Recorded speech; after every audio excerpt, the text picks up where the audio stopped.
Warning! The Stone Age Gamer podcast includes a lot of bad language. Cover your motherfucking ears.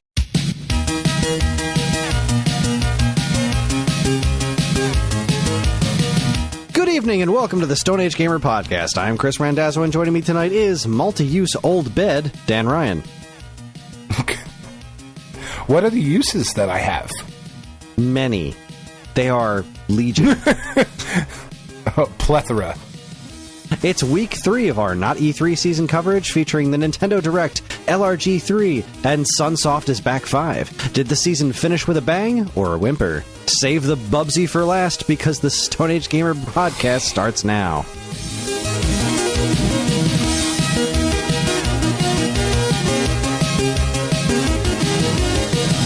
Hi everyone, this is episode 520. It's the week of June 28th, 2024, and welcome. For anyone new here, this is the official podcast of StoneAgeGamer.com. Dan and I talk every week about what's happening in the world of video games from a retro gamer's perspective, as well as whatever the heck else is going on in our lives. Speaking of which, Dan, how are you? I'm alright. I'm fine. We aim to start recording around 9. It is now 10:19 p.m. Yeah, we've had lots of conversations pre-show. Try to get as much negativity out beforehand. Keep things a little light and fluffy. How you doing? What's new in the world of games? Nothing much. I built some risers for my action figures today. Fucking nerd. Yeah, I know. It's just they were. I just couldn't see them well enough, and I know it's bad. It's bad in here. Not only so, I built some risers because I had these really nice shelves that Tiff got for me, but I have so many figures in my collection, and there's more coming. Like, it's certainly a much slower pace now than it has been. Like, there was a Marvel Legends thing. They do them like every couple of months where they're like, here's a bunch of shit coming out, and I was like, ooh, I want one of those. You know, like they showed off a Lilith figure, and I was like, oh, that's fucking cool. Like, I love the Spirits of Vengeance stuff and the stuff that they did, the Rise of the Midnight Suns, and like that whole storyline back in the 90s. Like, I'm fucking super into that. So I was like, all right, you know, I like Lilith. There's really not a ton of other stuff that I need. Like, NECA is still doing really good stuff, but I have all of the Universal monsters that I want. The only thing that's coming out from NECA soon that I know of anyway is they're doing a Vincent Price figure, and that's fucking awesome. Like, I love Vincent Price. He will go well with all of the movie maniacs and horror figures and monsters and all of that stuff. It'll look really nice next to Elvira. I'm looking over at my shelf right now. But, like, there's like that and a Hannibal Lecter coming out. And then other than that, there's not a ton of stuff that I can find that I want. That's been the most frustrating part of being like an action figure collector, or just like a figure collector, is that distribution on toys fucking sucks. It sucks. There are within like a half hour radius from me, there are 5 or 6 Walmarts, 5 or 6 Targets, right? And I've gone to all of them frequently. I have yet to see any of the Street Fighter toys that Jada is doing. Jada's doing 6-inch. Posted somewhere there was a Walmart that had like a display for them. I was like, oh, I didn't know they were making new Street Fighter figures. That's neat. Yeah, they're on their 3rd wave now. I haven't seen the 1st wave yet.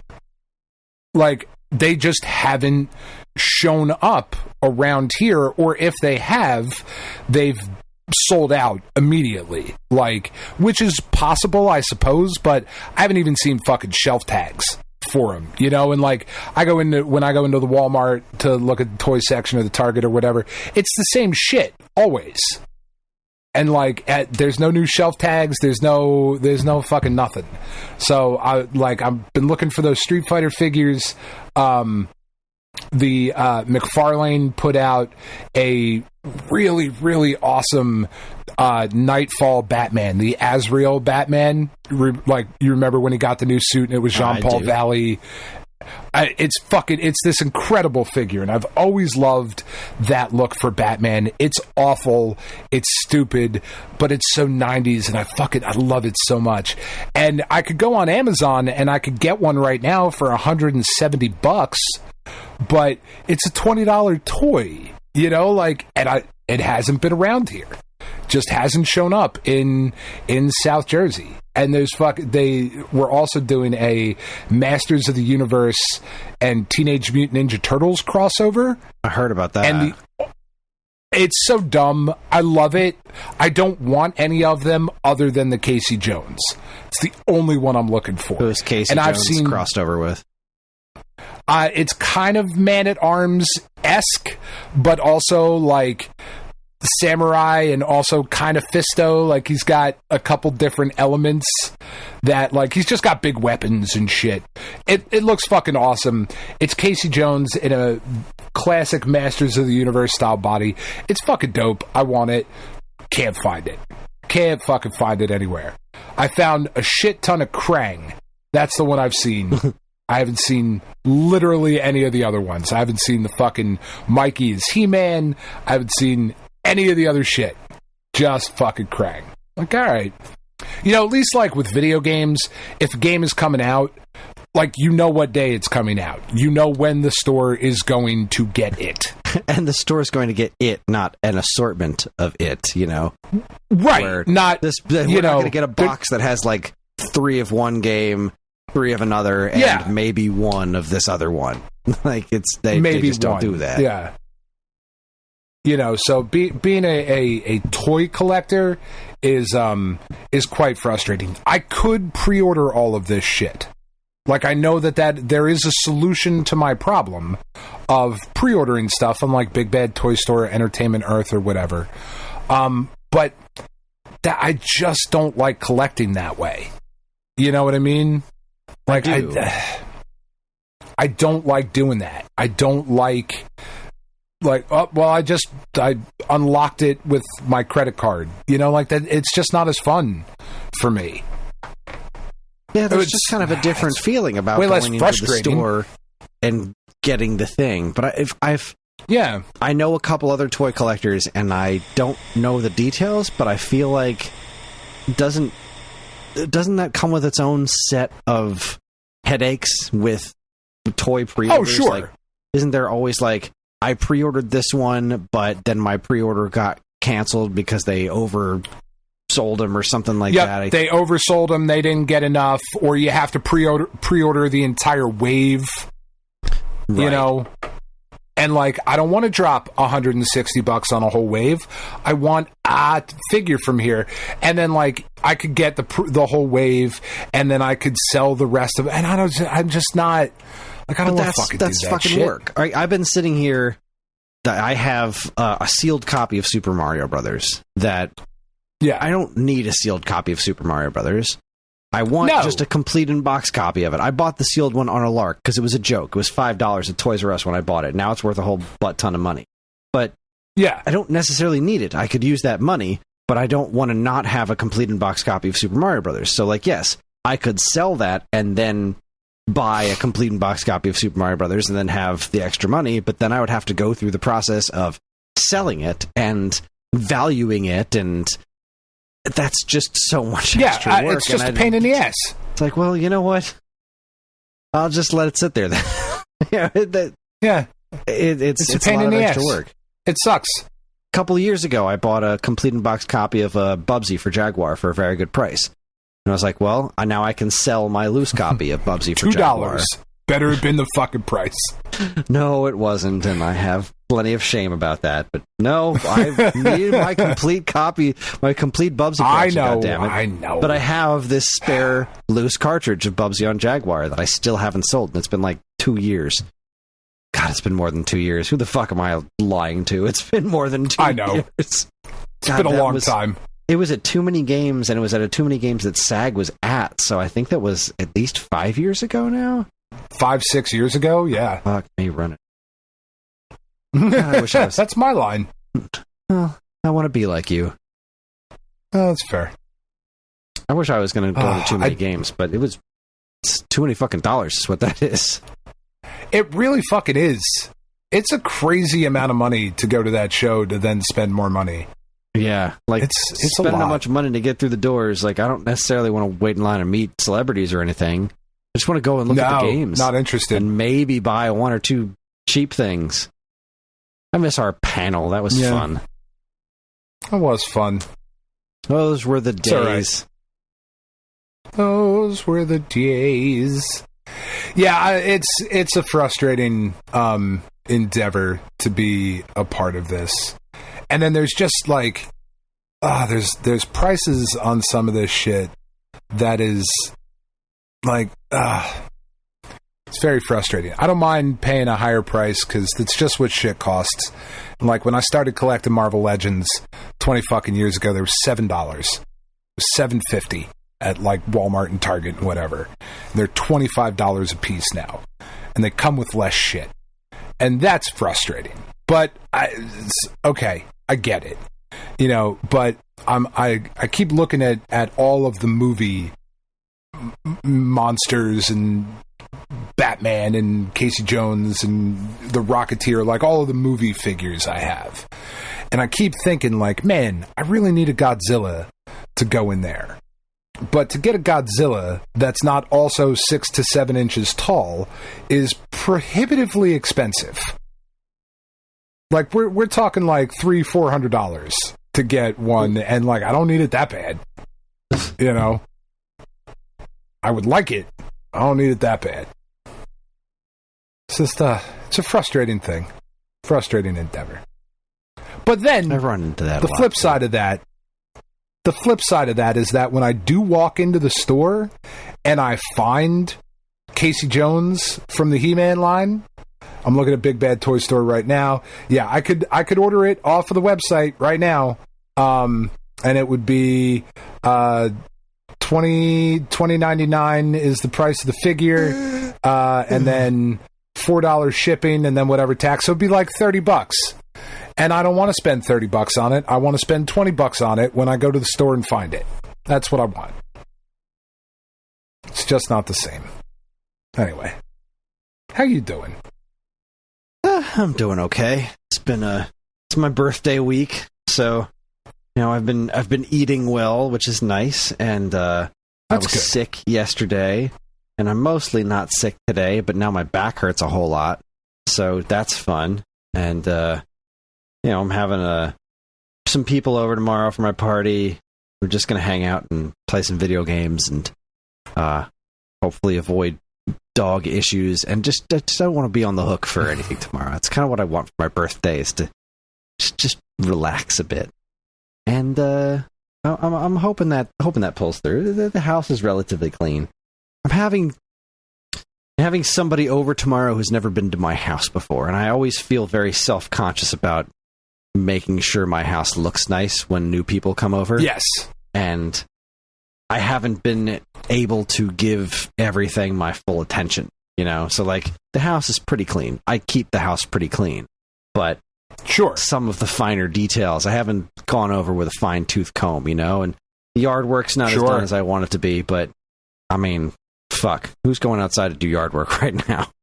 Oh my god, it's so fucking hot. I keep getting warnings on my phone, but like, it's hot outside. Don't go outside unless you have to. And I'm looking at these weeds in my front yard. Don't walk your dog. Don't do anything. I'll walk Hopper at like 7 a.m. and like, I'm sorry, dude, that's it. That's all you're getting today, because you'll die if we go later. Yeah. And it's nice out there at 7 o'clock in the morning. It's quiet. It's, you know, relatively cool. It's doable. It's fine. I did get to, for Father's Day, I got to go out and shop by myself. Now, I'm not a big shopping guy, generally speaking, but sure, like you were talking about with buying figures, like, I've needed to buy clothes for a while. I also need to do sandals. My sandals died, and I hate wearing socks. I just want to wear sandals all the time. I understand winter comes around, you just have to give up and put shoes on, because otherwise you're just too goddamn cold. But as soon as I can get away with it, I just want to wear sandals.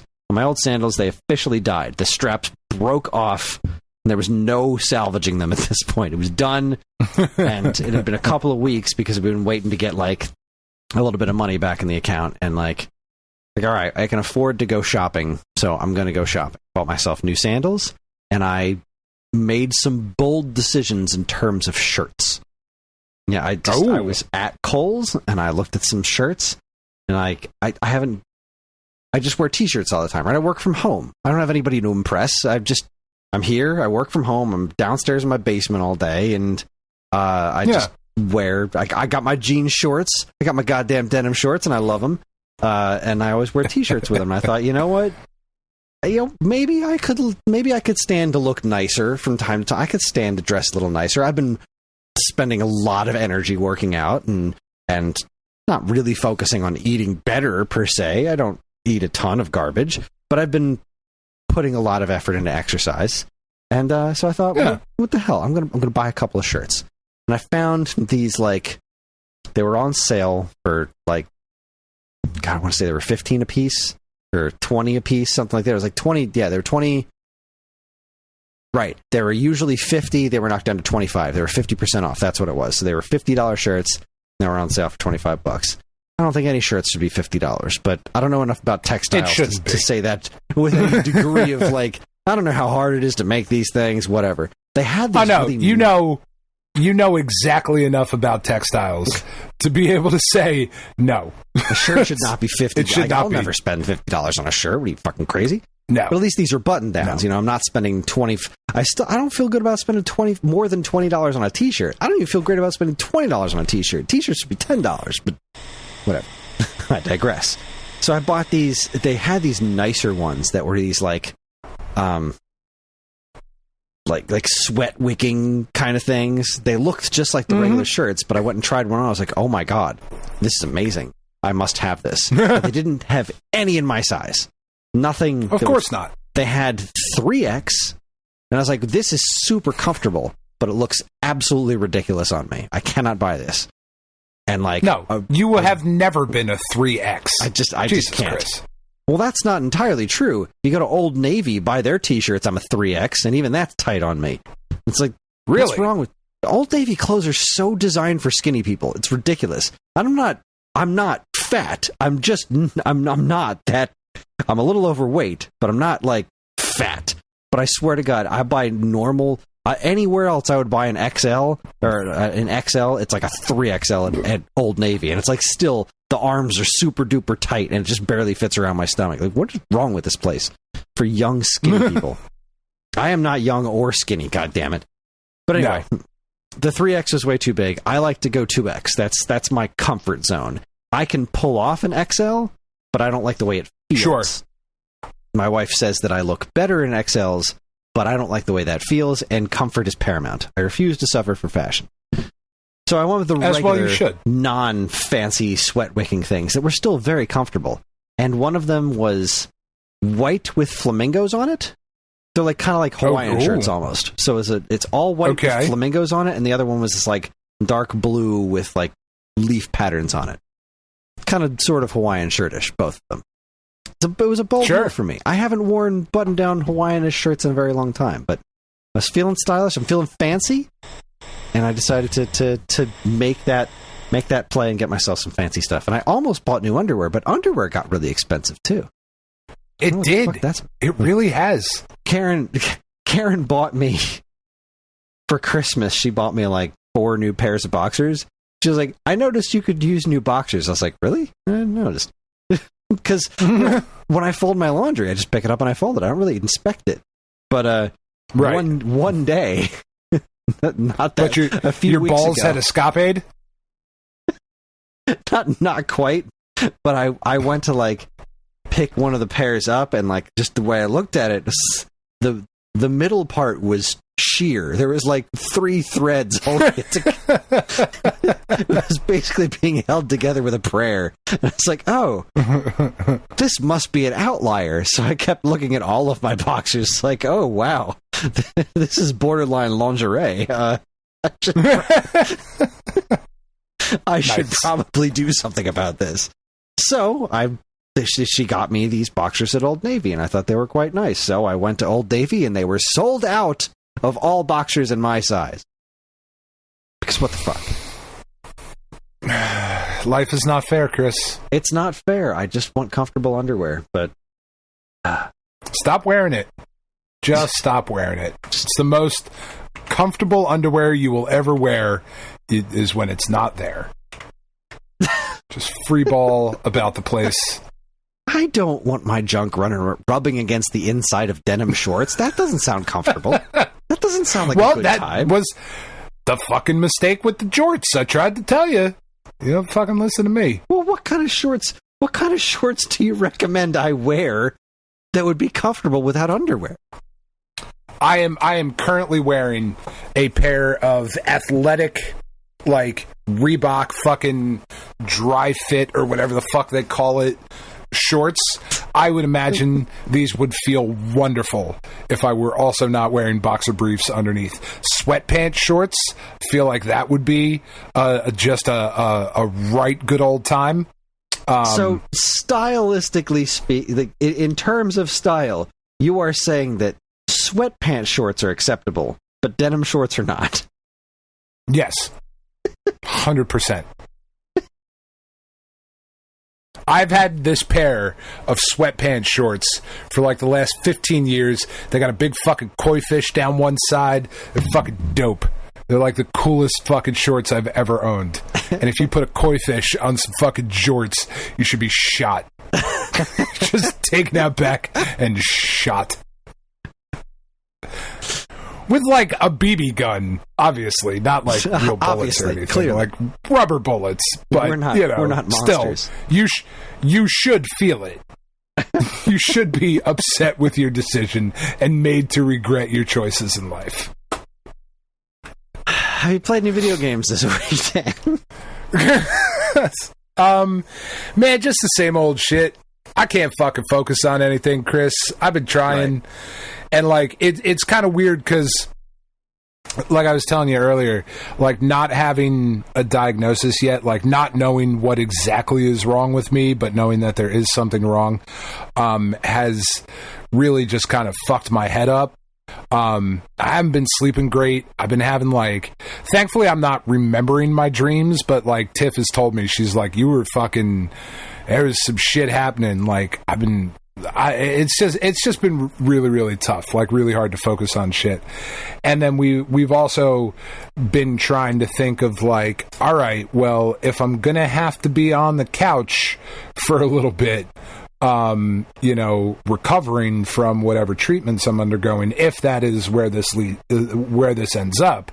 I don't want to speak like it's a fucking finality or anything at this point, but we've tried to like make plans for that sort of thing of like, all right, like here's some video games we could play. Like I'm going to get Pacific Drive and like try to play through that. And we've been talking about like, we got the Kingdom Hearts collection, like a couple years ago and like just haven't fucking touched it. It's still sealed. So like maybe we'll jump into that, And it's kind of bummed me out. Like a bunch of the games that are coming out, I was like, oh, that new G.I. Joe fucking beat 'em up. That looks awesome. That would be so fun to play with my family while I'm fucking sitting here on the couch. Nope. Not playing that one. Toxic Avengers. Yep. Nope. Not playing that one. Like, well, fuck. Wait, why aren't you playing? So no, because they're not coming out until like later this year. Right. If anything is going to happen with me here, like if there's going to be anything like fucking super serious, it's going to happen in the next 2 weeks. So my July is looking pretty shit right now. It's looking pretty bad. And there's like none of that kind of stuff is coming out. So we're like, maybe we'll jump into like an RPG or, like something like Pacific Drive or whatever that I can go pick up. So in the meantime, it's just pad, snap, baseball. I let my fucking PlayStation Plus subscription lapse because I was like, I don't want to, like the bill was coming up again. And I was like, hey, it's like $140 or some shit like that for the year. It's like, and there's value there, but So, like, I can't even jump back to Animal Well or whatever because that was on the PlayStation Plus. So I might go for, like, the lower tier. I don't know. We'll see. We'll figure it out. It's just really hard to focus on anything. You know what I mean? It's hard to get into any sort of story. I get that. Especially when literally fucking everything that, like, we're watching or it just... Tiff and I say it all the time. It's an old Lois Black bit where he's talking about, like, people in town are talking about the bear that's shitting in the woods, and fuck, I haven't heard about the bear. I haven't seen the bear. Everybody's seen the fucking bear. I haven't seen the fucking bear. And then next thing you know, the bear is fucking following me home. So, like, Tiff and I say that shit all the time. Like, next thing I knew, the bear was fucking following me home. Like, everything I do now, even when I turn on baseball and I'm playing the show, like, half the banners in the fucking stadiums, and they've always been there, but, like, it's all the stand up to cancer shit and strike out cancer, and it's like, man, fuck, I might have that. I don't want to think about that. I'm trying to hit home runs, you know, like, yeah. It's been a difficult week to try and orient my mind around fucking whatever. We did. Well, yeah, there's nowhere to go from that, so I'm just gonna go. We did on Father's Day. It was a really weird Father's Day. Tiff has asked for a do-over. Like, that's the kind of day it was. She was like, fuck, sorry, do-over. We're gonna call it Dance Day. Yeah. But one of the things that we were able to do is we sat down on Sunday, and I was like, it's Father's Day. Day has not gone well. So you are going to sit down here, family, and we are going to watch whatever fucking movie I put on this television. And if I put Rocky IV on this television, none of you fuckers are allowed to leave. You have to sit and watch Rocky IV with me. If I might even put on Rocky III with fucking Clubber Lang and shit. Hey, woman! Just come to my apartment and show you what a real man is like. But I'm also not that kind of, like, I've always hated that where you see, like, Facebook posts or social media or whatever, people are like, it's Dad's Day, so we had to go do all the shit that I normally nag him about. And I'm like, I fucking hate that, man. Like, I don't want to do shit. I don't want to make my family do shit that I know they don't like just because they can't say no. Like, that's kind of predatory and weird, and I don't fucking love the way that feels. That's never been me. So I was like, we're gonna watch a movie that I think that Tiff and I love. I think the girls are gonna like.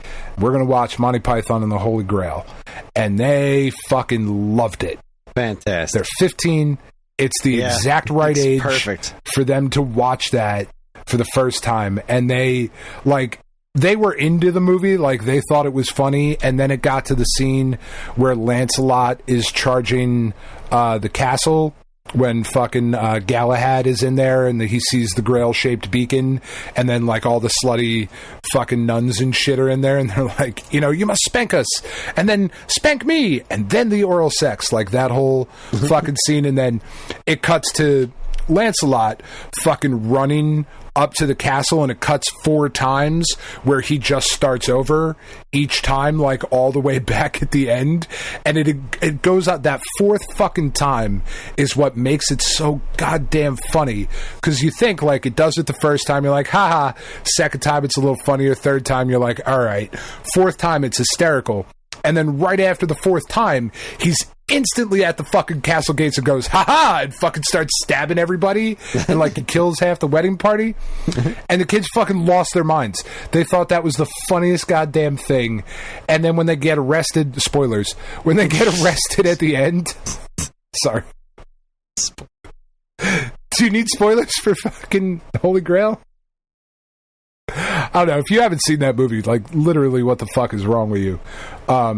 and they got arrested at the end. They were like, what is fucking happening? This is absurd. And I was like, well, yeah. And they were like, oh my God, that was so funny. And I was like, oh, if you think that's funny, let me tell you about fucking Monty Python and the shit they did on their show and the Ministry of Silly Walks. And they were like, all right, well, that sounds funny. Show us the Ministry of Silly Walks. So then we watched a couple YouTube clips of that and the fucking Spanish Inquisition. I was like, this is going very well, and I'm very happy about that. Oh, well, that's marvelous. What more could you want out of a Father's Day than that? Or I spent most of it alone. It's kind of weird. Anyway. Yeah, that was like, I felt a little weird about that when I went shopping on Father's Day. I was like, I know like it's supposed to be a day where I spend time with my family, but like what I really wanted was to be able to go do this thing for myself. To get away from my family. Well, without the guilt of knowing that if I do this for myself, it's taking time away from other people's needs. Like, that's why I keep putting off doing this thing to take care of myself, to get clothes and sandals. Yeah. Like, I won't go do that because it's like, well, I'll take the kids with me maybe, and that will just turn into a giant fucking nightmare, and them wanting toys, and I just want to go and find clothes for an hour or two, like that. And I want to do that without the guilt of, well, I'm leaving you alone with everyone. You have a yes day, whatever you need. That if that's what you want to do, then that's what we're going to do. And I did make a huge mistake by saying yes to my sister wanted to have Karen wanted to know what I wanted for dinner Father's Day. Like, gee, I don't know. Like, there's so much food that I want at all times because I'm always hungry. Love it. But my sister was like, her husband was like, I'm going to go to this Henry's Hots barbecue place. They make really good barbecue, and we're gonna get that stuff and go to your parents' house. And I was like, barbecue sounds good. Like, I could go for a big fucking plate of brisket or something like that. That sounds marvelous. Yeah. I was like, all right, that sounds good. And I was blinded by the barbecue, not remembering who was in charge of this entire situation. Now, this is Father's Day at a barbecue place that's like 30, 40 minutes away from where my sister lives. And there was also a car show happening at the barbecue place. Oh, good. Now, my natural inclination... That seems right up your alley. I know how much you love a car show. Well, no, we weren't going there. We were going to my parents' house. They were going to go pick up the food and bring it back to us. Oh, right. Okay. That's what made this enticing. I'm not going all the way fucking out there. The barbecue's not that good. So it's pretty good, but they got our order the day before, right? This is what everyone wants the day before. So my natural thought process is they're going to order this food ahead of time, and then they're going to leave to go pick it up at 4. And theoretically be back at my parents' around 5. They didn't. That sounds great. They didn't order the food until 4 o'clock that day. Oh, okay. So that's not great. We didn't get dinner. We were supposed to have dinner at 5, so we got there around 5. We didn't have dinner till like 7:30. Yeah, that tracks. Fries were all cold and nasty. The food was otherwise delicious. At least mine was. My mom's was like, this is fine. My dad wasn't all that thrilled with his either. See, Tiff did make me... It was a mess. It was an absolute mess. She did make my favorite thing. Which is? Go ahead, yeah. She made you porn? What? Yeah. Yep. It was great. It was awesome. Just bunch of porn right on a plate. Big plate of porn. No. Big old plate of porn. And all the weird shit, too, that you normally don't get. But it's Father's Day, so we have to. She went online, went to the library, printed it all out. Yep, it was awesome. Just a fucking bunch of dot matrix printed fucking pics of Nicole Eggert.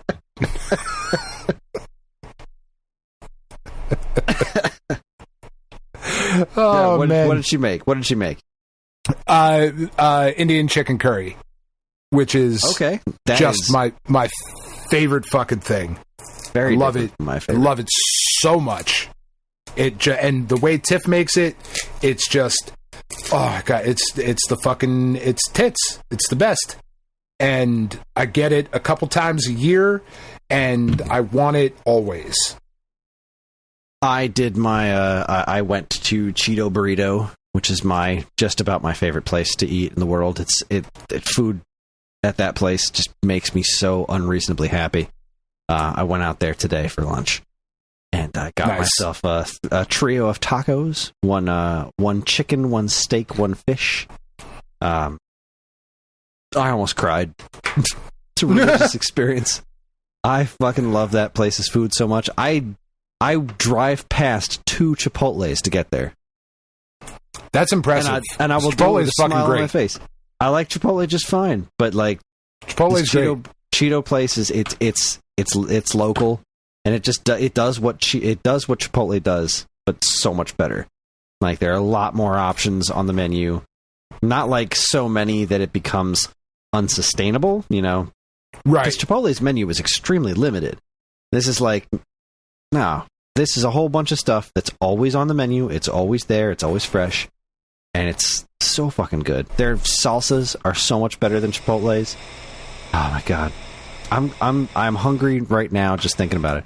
We also made some very good pizzas tonight. I got some fresh pepperoni instead of the bag of pre-sliced pepperoni. Oh yeah, Don't get me wrong. I love the bag of Hormel pre-sliced pepperoni. Oh I sure, love that shit. But every now and then, I just want to get a stick of pepperoni and just chop that into little bits. Oh my god, shit was so good. And then we made my seafood pizza with shrimp. Instead of pizza sauce, it's a garlic sauce. I got some great tomatoes. Diced that up. Oh my god, it was so good. So I've been eating well. That's awesome. And I think tomorrow morning for my birthday, there's going to be some sort of donut situation for breakfast. Ooh.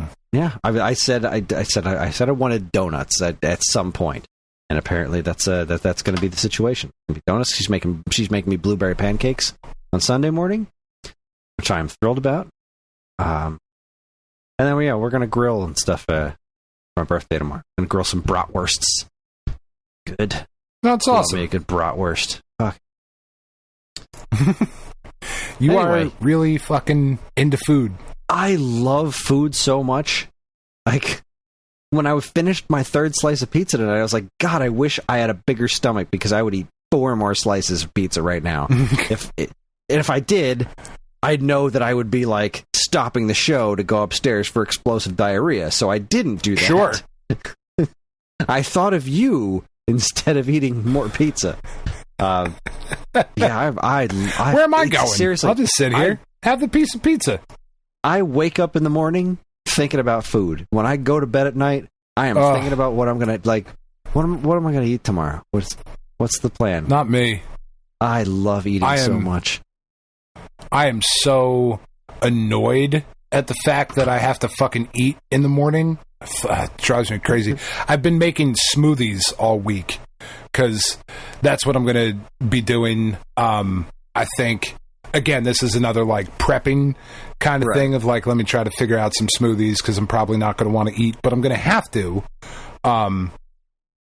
Eating is important for staying alive. I've heard that. Yeah. Yeah. No, that's the rumor.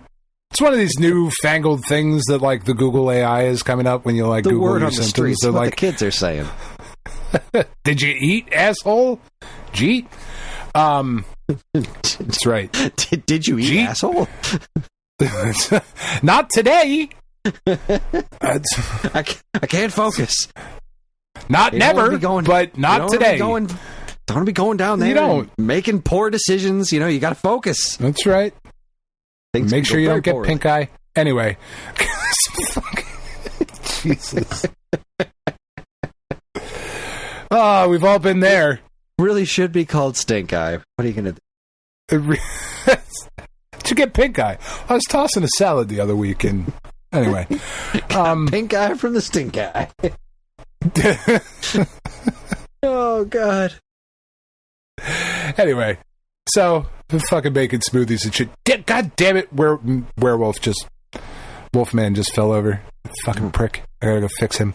I got making stuff to make smoothies. breakfast burritos all of next week, and I'm really excited about it. Oh god, that sounds terrible. That sounds great for dinner, but like when I get up at 6:30 or 7 in the morning and like shoving a breakfast burrito in my face, like oh god, fuck. Yeah, I wake up early when I do breakfast awful. burritos so that I can, cook them properly, and I do, big ass tortilla. I do some black beans mixed in with my scrambled eggs with pico de gallo, a hash brown. I'll lay it on a hash brown, 2 strips of bacon, Sure. and then the bacon, then the eggs with pico and black beans mixed in, and then cheddar cheese, and then I take the whole thing and I slap it on my griddle and I grill it up. And it's fucking delicious. That sounds awesome for dinner. God, it's so good. That sounds great. Sounds fucking great. I like coffee for breakfast. That's what I like. Give me a cup of coffee. I'll fucking eat later. It'll be fine. I'll eat when I'm dead. Anyway, No. video games. Let's Yes. see. What have you been playing? I got through I finished Mega Man 4 today on NSO, the Game Boy ones. I think so far 3 has been the low point for me. I really don't love 3. Like it's okay, but like the first 2 are super weird. 3 was when they started reusing like the exact type of stage and stage music from the NES versions. It seems like the least inspired.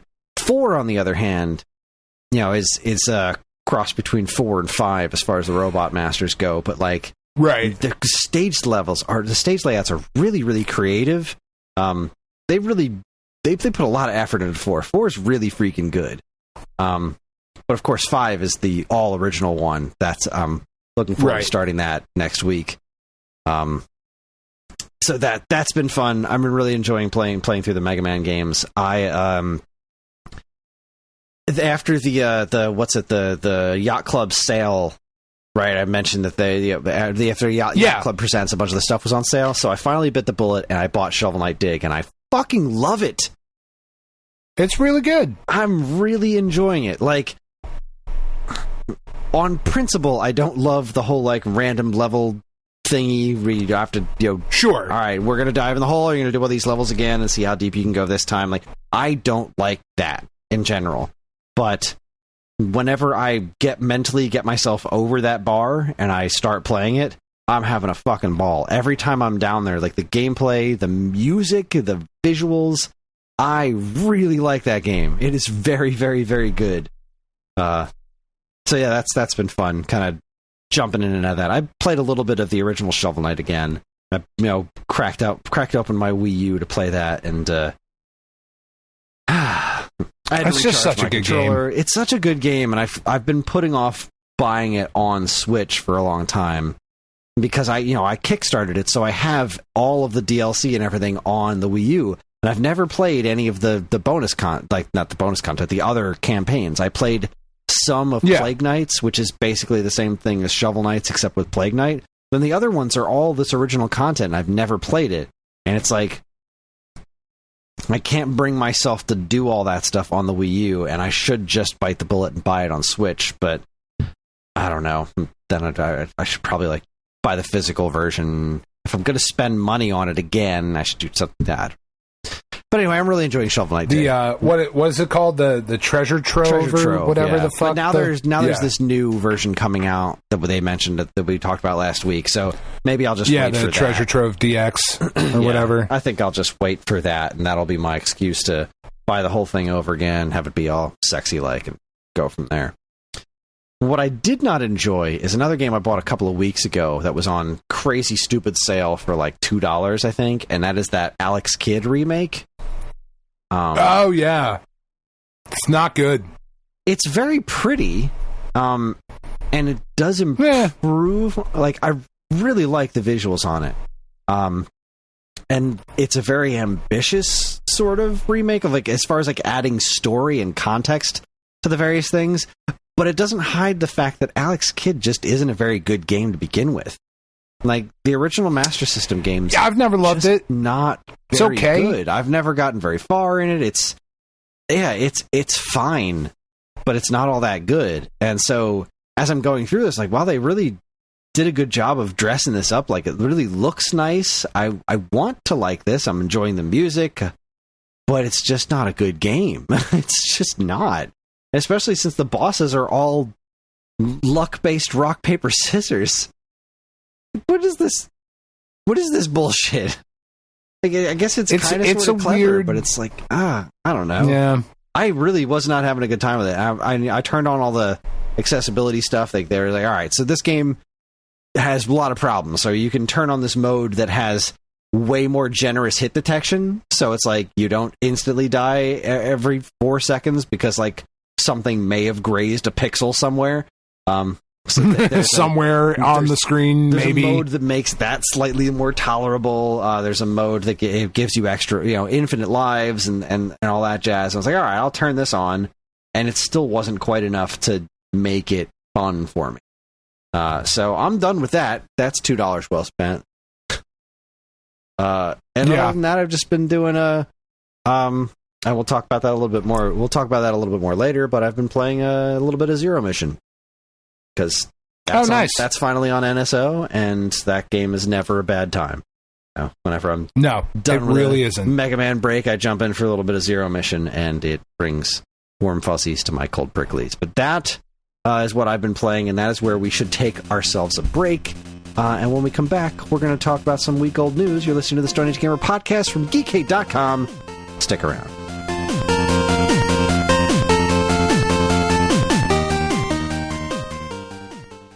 And now here's a quick look at what's new from us and our partners at Geekade.com. First up, allegedly, on this month's episode of this week's episode, dead people. And we all love them, right? Of course we do. Maybe. Who among us hasn't gotten out of bed, walked over to the window, looked outside, and thought to themselves, there is nothing quite like the smell of fresh corpses in the morning? Theoretically. But I digress. Dead people on order this time aren't corpses so much as ghosts and detectives. For Karen's pick, this time around, so they claim, she chose the Sandman spinoff, The Dead Boy Detectives. How well do these dead boys detect? I mean, you could watch the show on Netflix, which you probably should, or listen to Evan, Angie, Karen, and Kris. This week's episode 278. The one we haven't named yet because we haven't recorded it. Right. We did watch the show, though. Okay. I watched How was the show? She watched the first season. I watched the first episode. I thought the first episode was pretty good. I'd watch more of it if we didn't already have like a stack of other things. Also, I doubt the microphone's picking this up, but Popper is asleep on the couch behind me. And he's having some dreams. There's some sleep woofing going on right now. Love that dog. It's a good dog. He's such a good boy. He met a turtle this morning on our walk. Oh, and he exciting. Really wanted to Love eat a good it. Turtle. The turtle just kind of like crawled into its shell and sat there and protected itself. And he was just like, "What is that? What is that?" I must sniffing it. have He's it. sniffing it. Then he starts licking it a little bit. Then he tries to take a bite out of it. As I pulled him back, I was like, "No, sir, you will not be eating a turtle today. I love turtles more than you."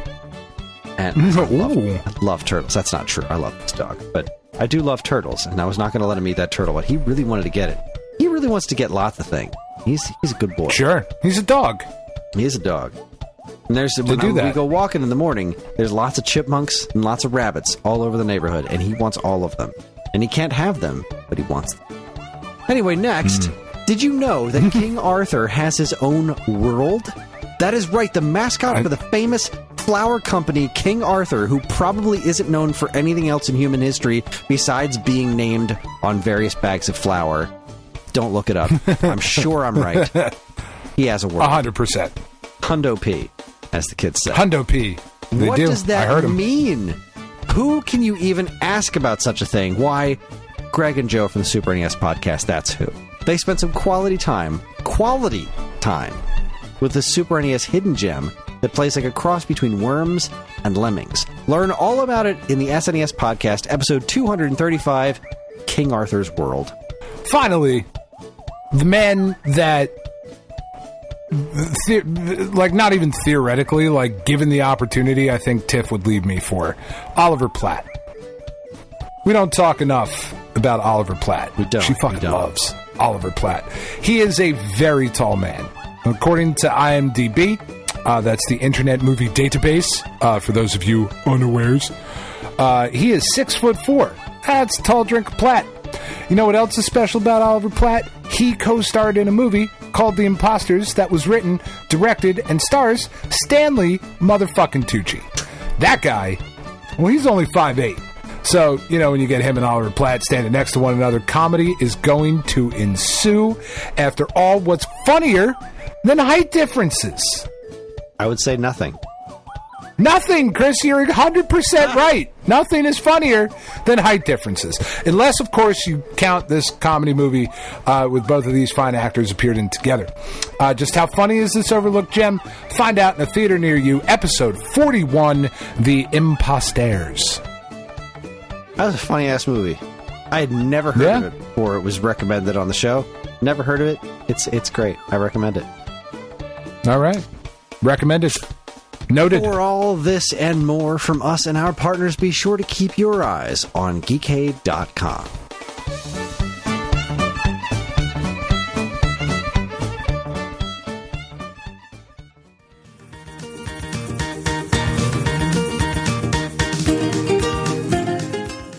Hey, guess what? We're back. We're back and bolder than ever. You thought I was going to say better, but I said bold because I got barbecue sauce in my mind.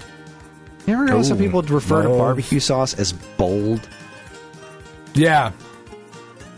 No other sauces get to be bold, do they? Yeah, I don't think so. I mean, I could be wrong, but I appreciate a bold barbecue sauce. But like, it's just a very. That was some good drinking sounds on the podcast there. I apologize. Anyways, let's see. What's new at Stone Age Gamer? Let's talk about what's new at Stone Age Gamer. The Retro Fighters Mantis controllers we talked about a few weeks ago are finally up and live for pre-order right now on the site. Wait, whoa. All right. Did you get them? No. Well, I was just about to say, and we are in week 11 of waiting on Power-Based Minis. I have now taken to sending memes to the person that we are supposed to be getting them from. I just very mature. I like it. I put together the Dave Chappelle crackhead meme. Got it in Power-Based Minis. Very nice. I'm going to send the Bernie one next week. You know, I'm once again asking for Power-Based Minis. That's right. We'll see what happens. Again, we were told that they were coming, and we remain fresh out. So that it's just so fucking weird. It really is. The difficulty. Just say no. Like, just say they're not coming.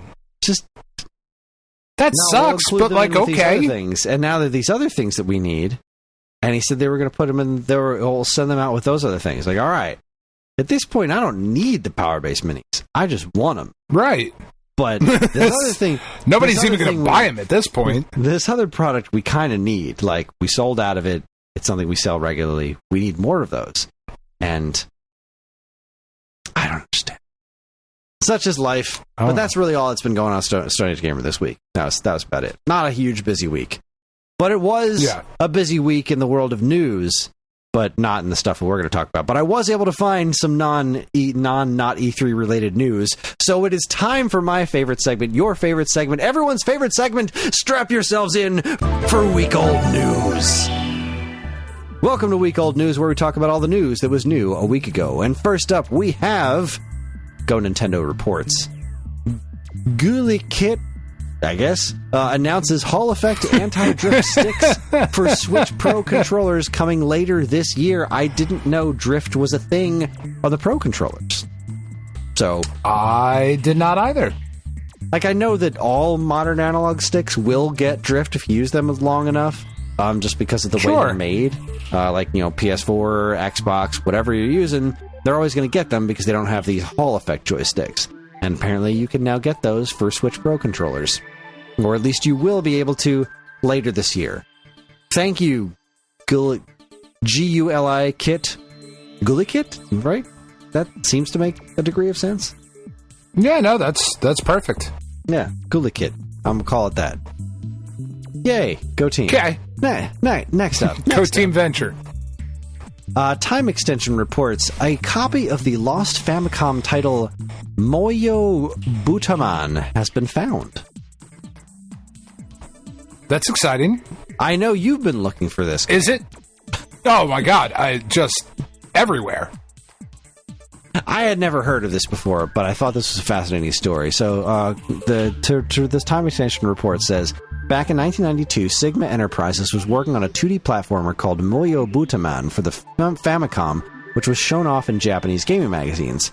Starring a pig-like hero, the game's character designer was anime artist Gen Sato, who had previously worked with Square on the Famicom Disk System game The Quartz Dragon. According to Famicom archivist Oroti Famicom, it was a vertical and horizontal scrolling action game featuring comical attacks such as snorting, farting, and earthquakes. Outside of the screens, little else is known. Right about up my the game. alley. Right up your alley. I'll put something up your alley. As it was never actually released and was feared lost for years, now it seems that Sato himself could be in position to preserve Moyo Butaman, as he has revealed that he has a playable cartridge in his collection. That is super that's cool. Fucking awesome. Yeah, this game looks wild. Visually speaking, it looks like a pretty snazzy for a Famicom cartridge. That's cool. That's fucking great. I love when shit like that happens. Me too. Yeah. Let's see here. Destructoid reports former Satellaview exclusive title Cyber Citizen Shockman Zero is finally coming west this July. This was a game that was there were some videos about that a couple months ago, weren't there? Or am I making that up? Maybe, I don't recall. There was a fan translation for this game at one point, but it's part of a series, but this sequel to the series was exclusive to Nintendo's Japan-only Satellaview add-on, and eventually it got pressed to cartridge. When I say eventually, I mean back in 2017 as a boutique release by Columbus Circle. More recently, there was a fan translation last year. Quote, this might be the closest we ever get to an official translation, because I'm very confident that the universe specifically sets me up to be proven wrong. I will now take all credit for Cyber Citizen Shockman Zero getting officially translated. You're welcome. That was read from the Zoe Handley of the Destructoid report. So that's pretty cool. Nice. I'm that's not awesome. familiar with this series, but again, stuff that's it looks really cool. It does look really cool. I concur. Yeah, I remember seeing a video about it and being like, that looks really fucking dope. I'm into that. Keeping on the similar train, we've got from Push Square. Cancelled over 10 years ago, PS2-era action game Captain Blood returns on PS5 and PS4, as well as Xbox platforms and Switch. But this is a PlayStation-centric blog where they posted it, so they didn't mention those. But yeah, Captain Blood, I'd never heard of this one. I have no idea what that is. It was a game that was, let's see. If you can remember Captain Blood, a hack-and-slash action game that was originally set to release on the original Xbox all the way back in 2006, then you probably deserve some kind of prize. The title was actually canceled after numerous reworks, but fascinatingly, the full thing was leaked over a decade later, and reportedly it can still be found and downloaded if you go looking for it. Anyway, Captain Blood is coming back. Developer Seawolf Studio is finally officially releasing the game after all this time, and it's promising a combination of the title's original glory and a series of modern improvements for today's gamers. And yes, it still looks very PS2 in a good way. I haven't really watched the trailer. Yeah, I'm looking at screenshots of it now. Boot that up. It looks pretty dope. Yeah. Boy, what a week for this is the kind of pirate bullshit that I'm into. Yeah. Sign me. It really does look very PS2. But again, not necessarily in a bad way. See, like, I can look back at early PS2 era stuff and see the beauty in that. I have such a hard time when games are intentionally looking like N64 and PlayStation 1. I still think they look like garbage. I don't love it. I don't love that look. But PS2, I can get down with this kind of look, similar to like pixel graphics. There's a certain charm to PS2 era stuff. And it really doesn't look all that bad because so much of it was stylish. You know, they weren't going for that hyper-realistic thing, but whatever. Hooray for Captain Blood, making a comeback. Yeah, this looks cool. Yeah. Next up, Nintendo Life reports From Software boss would not allow studio layoffs to happen, cites Satoru Iwata. I put this story in there because I didn't find any stories specifically about studio closures and layoffs, but there was this whole thing from Software where they said we refused to lay off people because that's a bad idea. It's a very bad idea, and I love that they said it.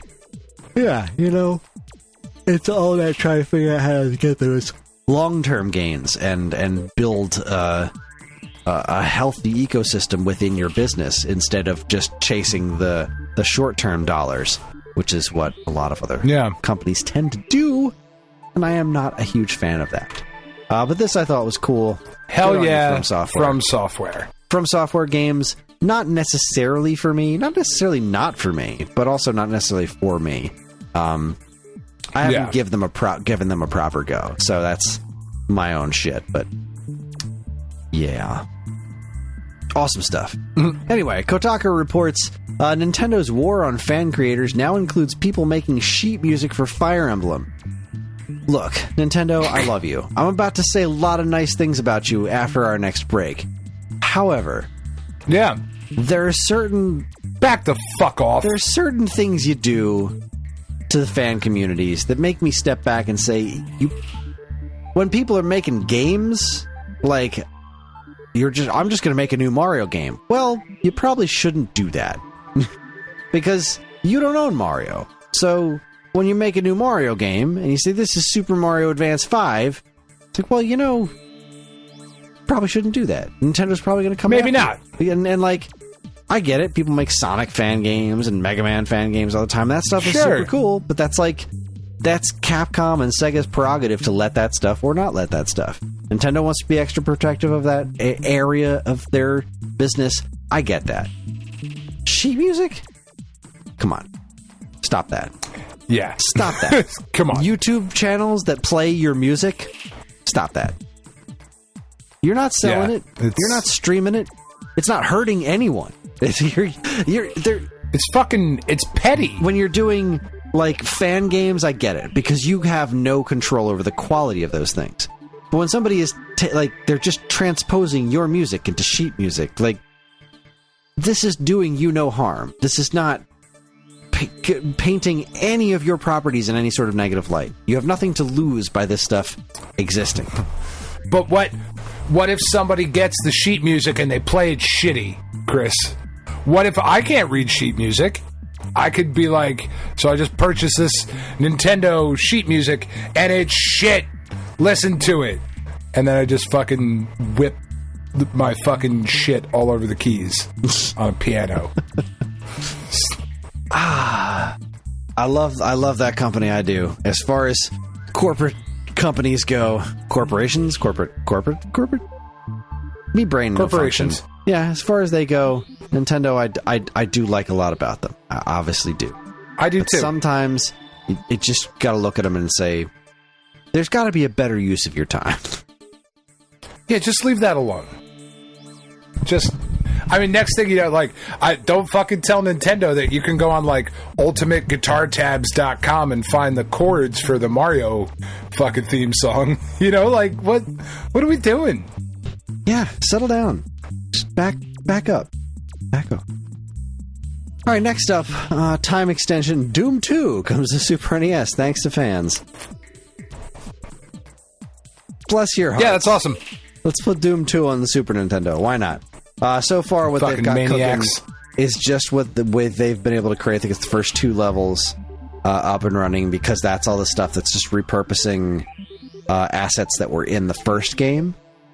So, like, none of the new stuff added for Doom 2 is involved yet, like the double-barreled shotgun. I don't think it's in there, but still, this is awesome that you got Doom 2 cooking on a Super Nintendo. The fact that Doom 1 works on Super Nintendo is also just one of those miracles you look at and say, how did that happen? Yeah.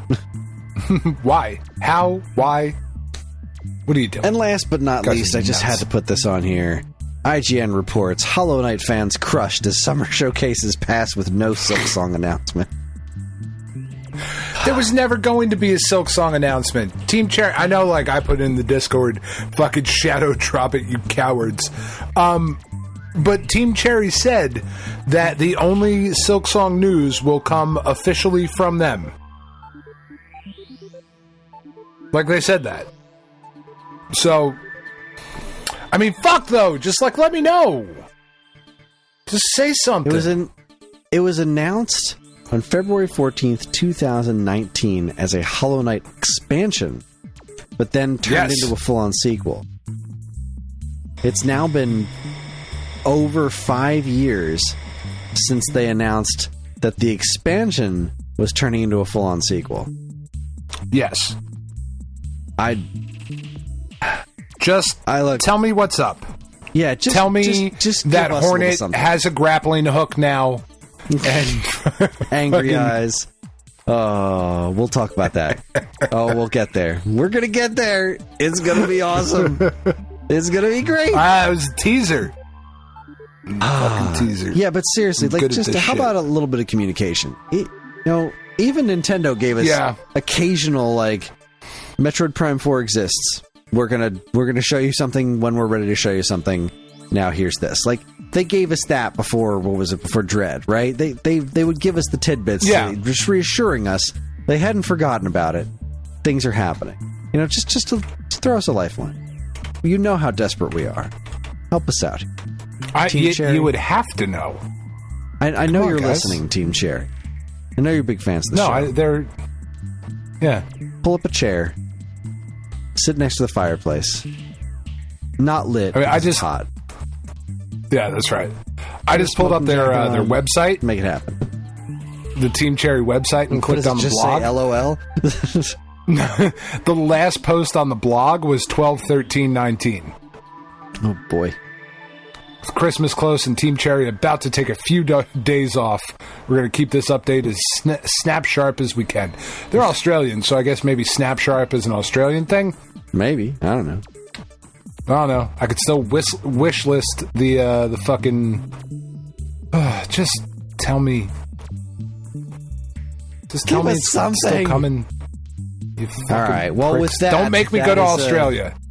I don't want to go to Australia. Sure you do. No, I really don't. Fuck Australia. Place is crazy. Not interested. Everything wants to kill you in Australia.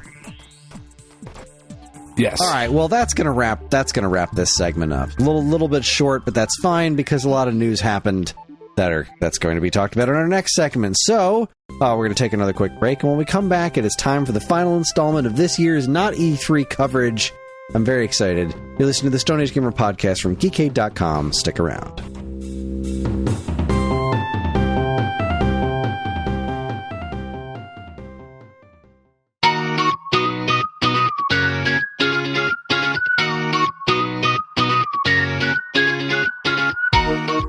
Hello, nerds. This is Angie from this week's episode. I'm here to ask you a question. How do you feel when you go to a comic shop and you pick up a new book and then you try to read it and you have no idea what's going on in the series? It's annoying, right? Well, I'm here to tell you Tales of Cape Fear is nothing like that. We are a locally made, locally owned comic book anthology, and right now we are running a Kickstarter campaign for our 5th installment. This project has been an entirely volunteer-based project made with love, dedication, and a whole lot of tears, but mostly joy, and we'd love to have you back this project. So please feel free to check the show notes, check out this Kickstarter, and share with your friends. Even if you don't back, sharing means everything. Sharing is caring.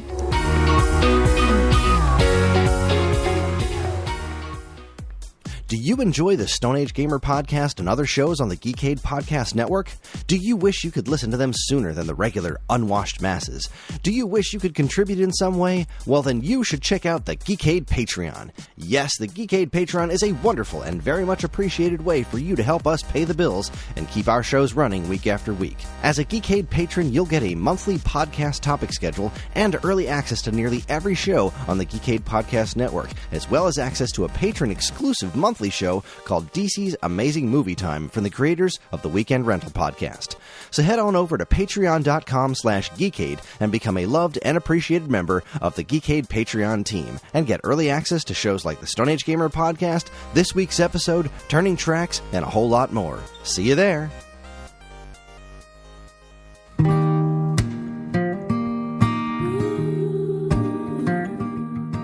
We are Safe at Home, the leading dog rescue in the heart of New Jersey.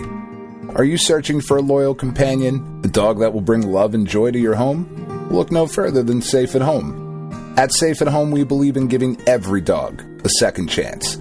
We rescue, rehabilitate, and find loving forever homes for dogs in need, right here in the Garden State. Our dogs are ready to make a lasting impact on your life. Each one has a unique story, a wagging tail, and an incredible capacity for love. When you adopt from Safe at Home, you're not just gaining a pet, you're becoming a part of our family. Our dedicated team ensures a seamless adoption process, providing ongoing support and guidance. With New Jersey's beautiful parks, beaches, and trails, you and your new furry friend will have endless opportunities for adventures and cherished memories. Safe at Home relies on the support of compassionate individuals like you. Your donations and volunteer work enable us to continue saving lives and finding forever homes for these amazing dogs. Join us in creating a safer, happier community for dogs in New Jersey. Together we can make a difference and give every dog the chance to feel safe at home. Visit our website or call us now to learn about how you can be a part of the Safe at Home mission. Safe at Home, because every dog deserves to be loved and protected. www.safeathomerescue.org.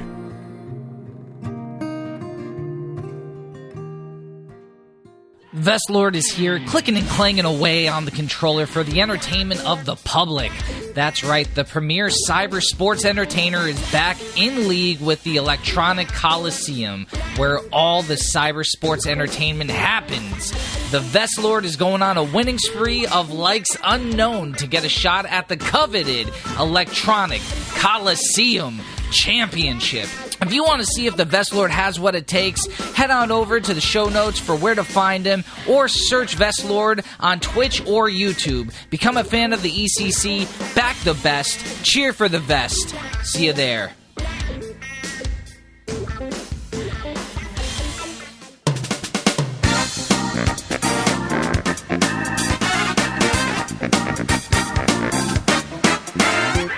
And we're back. I just fixed my thermostat on my computer because I have that power now. But it is time for the final of the E3, the not E3 recaps.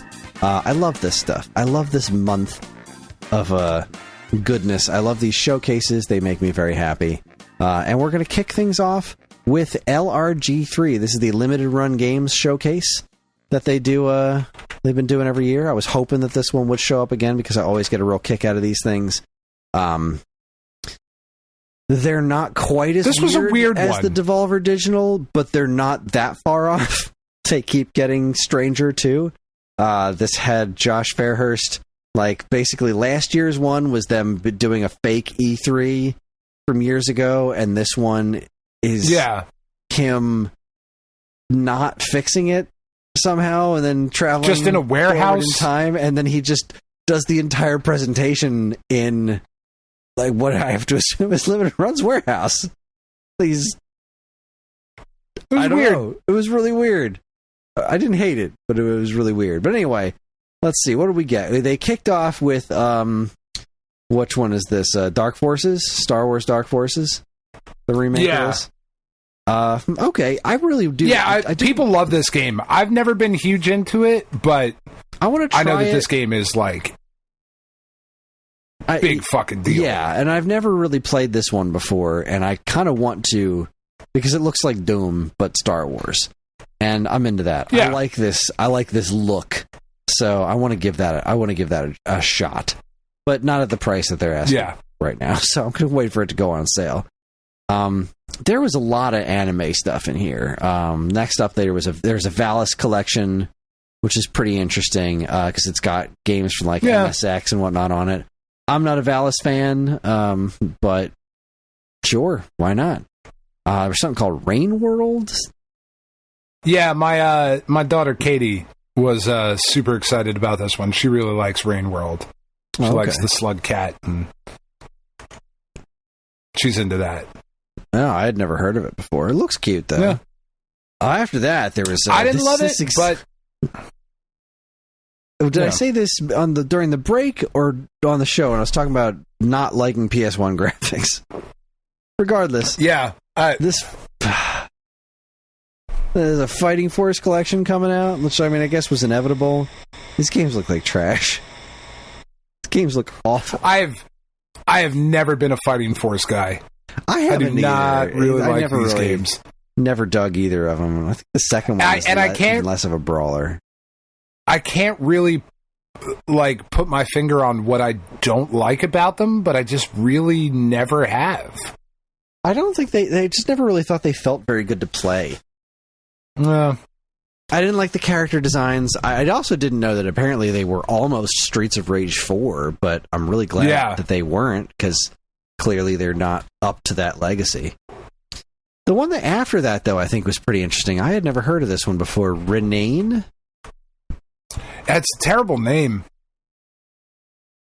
I've heard worse, but yeah, it's not a good name.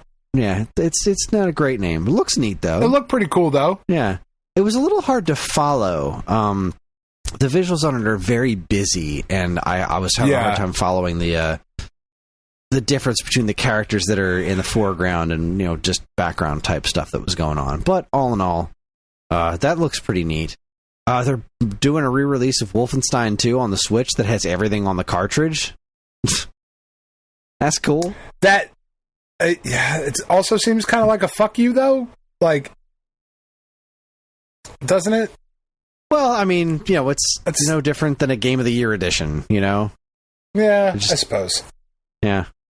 I mean, I have Wolfenstein New Colossus on the Switch, and it's one of those download on a card. There's a card with some information on it, but not all of it. So, I don't know. This game looks neat. I never did get around to playing it, but yeah, it does seem a little weird. I don't know if it seems like a fuck you, but it does seem weird. And they transitioned to this beat 'em up section. We're like, G.I. Joe Wrath of Cobra. Fuck yeah, it looks great. Yeah, I'm super excited for that. And I call Snake Eyes, but not till 2025. Like, god damn it! I thought Toxic Crusaders was listed in here too, but maybe I'm thinking of later. Then they did some robot-looking game. What the heck was this one called? Assault Suit Lanos 2 Saturn Tribute. Sure, yeah, all those words you said. Yeah. Looks kind of neat. That looks cool. I followed up with the Snow Brothers game, which, I don't know. Is that wasn't, it's not Jack Brothers? I thought that's what it was at first. I was like, no, Snow Brothers. Snow Brothers is one of those, like, super rare NES games. Yeah. Which is okay. I didn't love it. I don't love the NES game. I actually have the NES game. Yeah, this looks fine. Yeah, this 3D iteration looks fine. The original game is very Bubble Bobble-esque almost. Okay. I actually learned about it on Nick Arcade. This is a game that showed up on Nick Arcade a bunch of times. So this kind of 3D take on it looks okay. Yeah. Didn't knock my socks off. Okay. So yeah, Snow Brothers Wonderland. This next announcement, though, 1, knocked my socks off, but 2, come on, guys. You can't coordinate a little bit better? Could have left it. Yeah, so there was a Sunsoft presentation later this evening, and this was the big reveal at the end. Oh man, you guys really, really stole the thunder out of this. But either way, I don't really care. We're getting a Gimmick 2.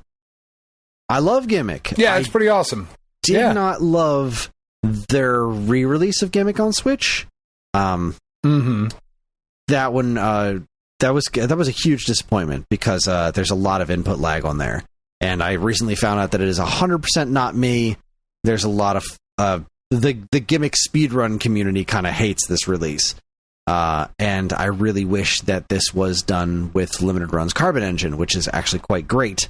But it wasn't. It was handled by Brave Wave or Bitwave? I can't remember. One of those, something Wave. Bitwave. Bitwave, and they are also doing this gimmick too. But the gimmick 2 is going to be worked on from scratch. It's not, an NES engine running into things. So I don't know. I got my fingers crossed it's going to be good, because apparently the Euphoria sequel was really good, which I still haven't gotten around to playing yet. But this, I love Gimmick. I really do. And the little bit of music we heard during the trailer or teaser really was wonderful. Pile on more of this character. Sign me up. I'm super stoked. Big happiness there. Yeah. Not for me, but... Did you understand what this VR game was? Nope. What is this? Has something to do with Dreamcast, apparently, and I don't understand it. I don't either. Yeah. C/VRS, New Dimension. Whatever. It looks neat. Yeah, I guess. Ish. See, Penny's Big Breakaway is getting a physical release. That's cool. The worst kept secret in gaming, the Beyond Good and Evil anniversary, 20th anniversary is getting a physical release. They actually, I read somewhere that Ubisoft tweeted this out at 10 o'clock in the morning and then took it down 15 minutes later. It's shit. And this was also leaked on some sort of list a year ago or some shit like that. Guys. Oh, it's such a good game, though. It is such a good game. Maybe we'll get some news on the sequel. Maybe. If we do, I hope they started from scratch, because I hated everything about the sequel that they actually showed us. Was that 10 years ago now? I don't know. Something like that. Was not a fan of that. No. Following that, though, we got a double hit of Jay and Silent Bob and Toxic Crusaders. You reviewed the Jay and Silent Bob game, right? It is a different one. I reviewed Mall Brawl, which was okay, but that was very 8-bit NES. This does not seem to be that. Yeah, no, it looks fine. I'm really excited about this Toxic Crusaders one. Yeah, that looks great. That looks marvelous. Yeah, I'm super fucking into that, and I'm sad that I don't have it now. Oh, let's see. We're spending a lot of time on this, and there's still a handful of games to get through. Was there anything else that jumped out at you this is really, really exciting to me? I know a lot of folks are excited about Lollipop Chainsaw. Yeah, I'm excited about the Fear Effect thing. I always really liked Fear Effect. I thought Fear Effect was a really cool game. And that got a re-release recently, but it wasn't the original version, right? It was a remaster. Right. Yeah. Lollipop Chainsaw, I think that's fucking awesome that is coming out. And I know, I had mentioned something about it last week, but, for everybody who's complaining about, fucking Joanna Dark having a jawline, here you go. If this is what you want, it's right here. The game's also, super tongue-in-cheek and just absurdist and fucking the high school cheerleading outfit she's wearing is the San Romero Knights, after George Romero. This game 100% understands what it is, and that's awesome. That is awesome. The Gex trilogy, I don't think Gex games are very good. I do think it's neat that we're getting both Toomba and Toomba 2. That was a nice little reveal that the second one's also getting the re-release treatment. And then they finished it off. I thought, before we get to that, though, I thought the fucking, what they showed, I'm not super interested in the Rugrats game, but what they showed of it looked fucking gorgeous. The animated version that you can play, I love that both versions are there, the 8-bit style and this really gorgeously animated one, and it just makes me wish that we would get more games that would fucking look like that. I agree. It looks incredible. Yeah, that looks really, really nice. I don't really care about the Rugrats, though. Yeah, I used to like that show when I was younger, but I don't really go back to it. Oh, sure. So. It's just not a game that I need to play. Ninja 5.0, I'm super fucking excited about that. Yeah, I'm glad that's getting a more modern release. Yeah. Yeah. So the big reveal at the end They made it look like GoldenEye again, just like they did with Gex, except now it's fucking Bubsy. There's a Bubsy collection coming, and I am gonna buy the shit out of it. Of course you are. Of course I am. How could I not? I have every other Bubsy release. I'm on the hook for this now. Here's the thing. I have some concerns. Just a few. Just a few. The biggest concern is the games that are on. This is called the Perfect Collection. And they didn't say anything about what was going to be in the Perfect Collection in the trailer. But there's a Steam page that exists that has screenshots of Bubsy and Bubsy 2. They look to be the Super NES versions. Bubsy 2 for Game Boy, which is fucking hysterical that that's going to be included. And Bubsy 3D for PlayStation 1. Now that leaves... I don't know if we're getting both Super Nintendo and Genesis versions of Bubsy 1 and 2. I also didn't see... The ones that concern me the most are the lack of Super Bubsy and Bubsy and Fractured Furry Tales. Super Bubsy being the PC port of the original game with different music and whatnot. And then Fractured Furry Tales being the Jaguar exclusive Bubsy game. If you're going to have something called the Perfect Collection... you kind of need to have at least all the main entries. So at the very least... you would think so. That Jaguar game's got to be in there, especially because Atari owns Bubsy now. So if the Atari exclusive Bubsy game's the only one that's missing from the collection, that's going to suck. Now, the reason I think those aren't going to be in there is because this is a Carbon Engine project, and Carbon Engine does not currently support Jaguar as far as I know. However, Atari also owns Digital Eclipse. Digital Eclipse has a functioning Jaguar emulation system going on. I feel like there's got to be some way for those companies to work together to get that game in this collection. I am fascinated by this. I feel like that is a lot of thought to put into a Bubsy collection. But that's what's making this so fun to me, is that it does seem like they are putting a lot of thought into this collection. They said they're doing a couple of tweaks to the gameplay to make it not quite so terrible, and to make it not awful. Be some sort of like deep dive into the history of this franchise, which has a pretty fascinating history. How this character is even vaguely relevant is fascinating in and of itself. So that was Limited Run Games, the LRG3 2024. What did you think? I thought it was a really weird show. I didn't love the presentation of it. I just thought, I don't know. I just thought it was weird. There was a ton of stuff not for me, which is totally fine. Totally fine. Some of the stuff that's on there, it's just a world, like you said, like a bunch of the anime games and stuff that are on there. It's just a world I know nothing about. Is that something people have been clamoring for? Maybe? I don't know. I am not people, so... So no. So no, it was fine. It was a fine show. It was a neat show. They usually have more stuff that I'm stoked for, but I was actually pretty happy to not have more stuff that I was stoked for because I am poor. So let us move on to the next showcase. That evening, Sunsoft is back 5 on the official Sunsoft YouTube channel.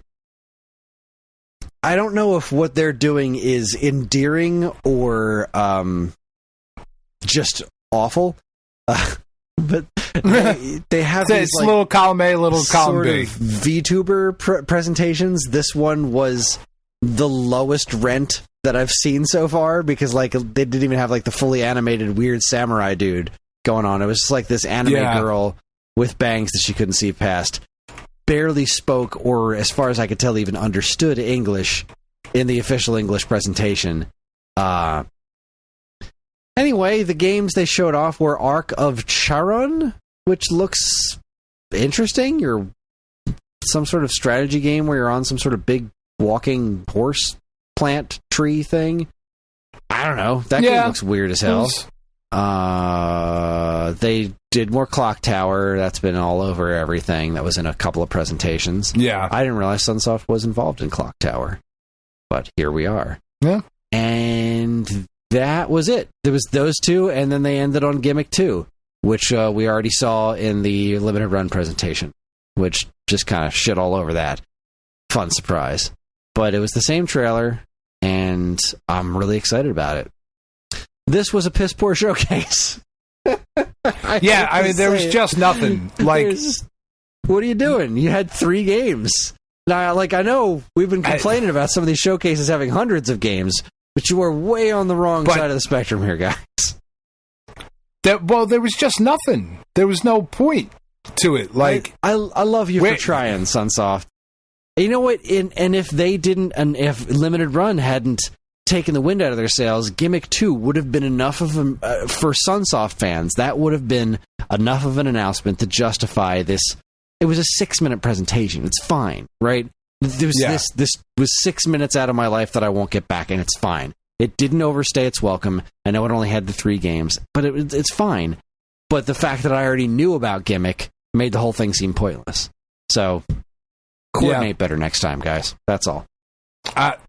There was nothing about Blaster Master. There was nothing about a new or a remastered Journey to Silius. Like, that's all I'm looking for.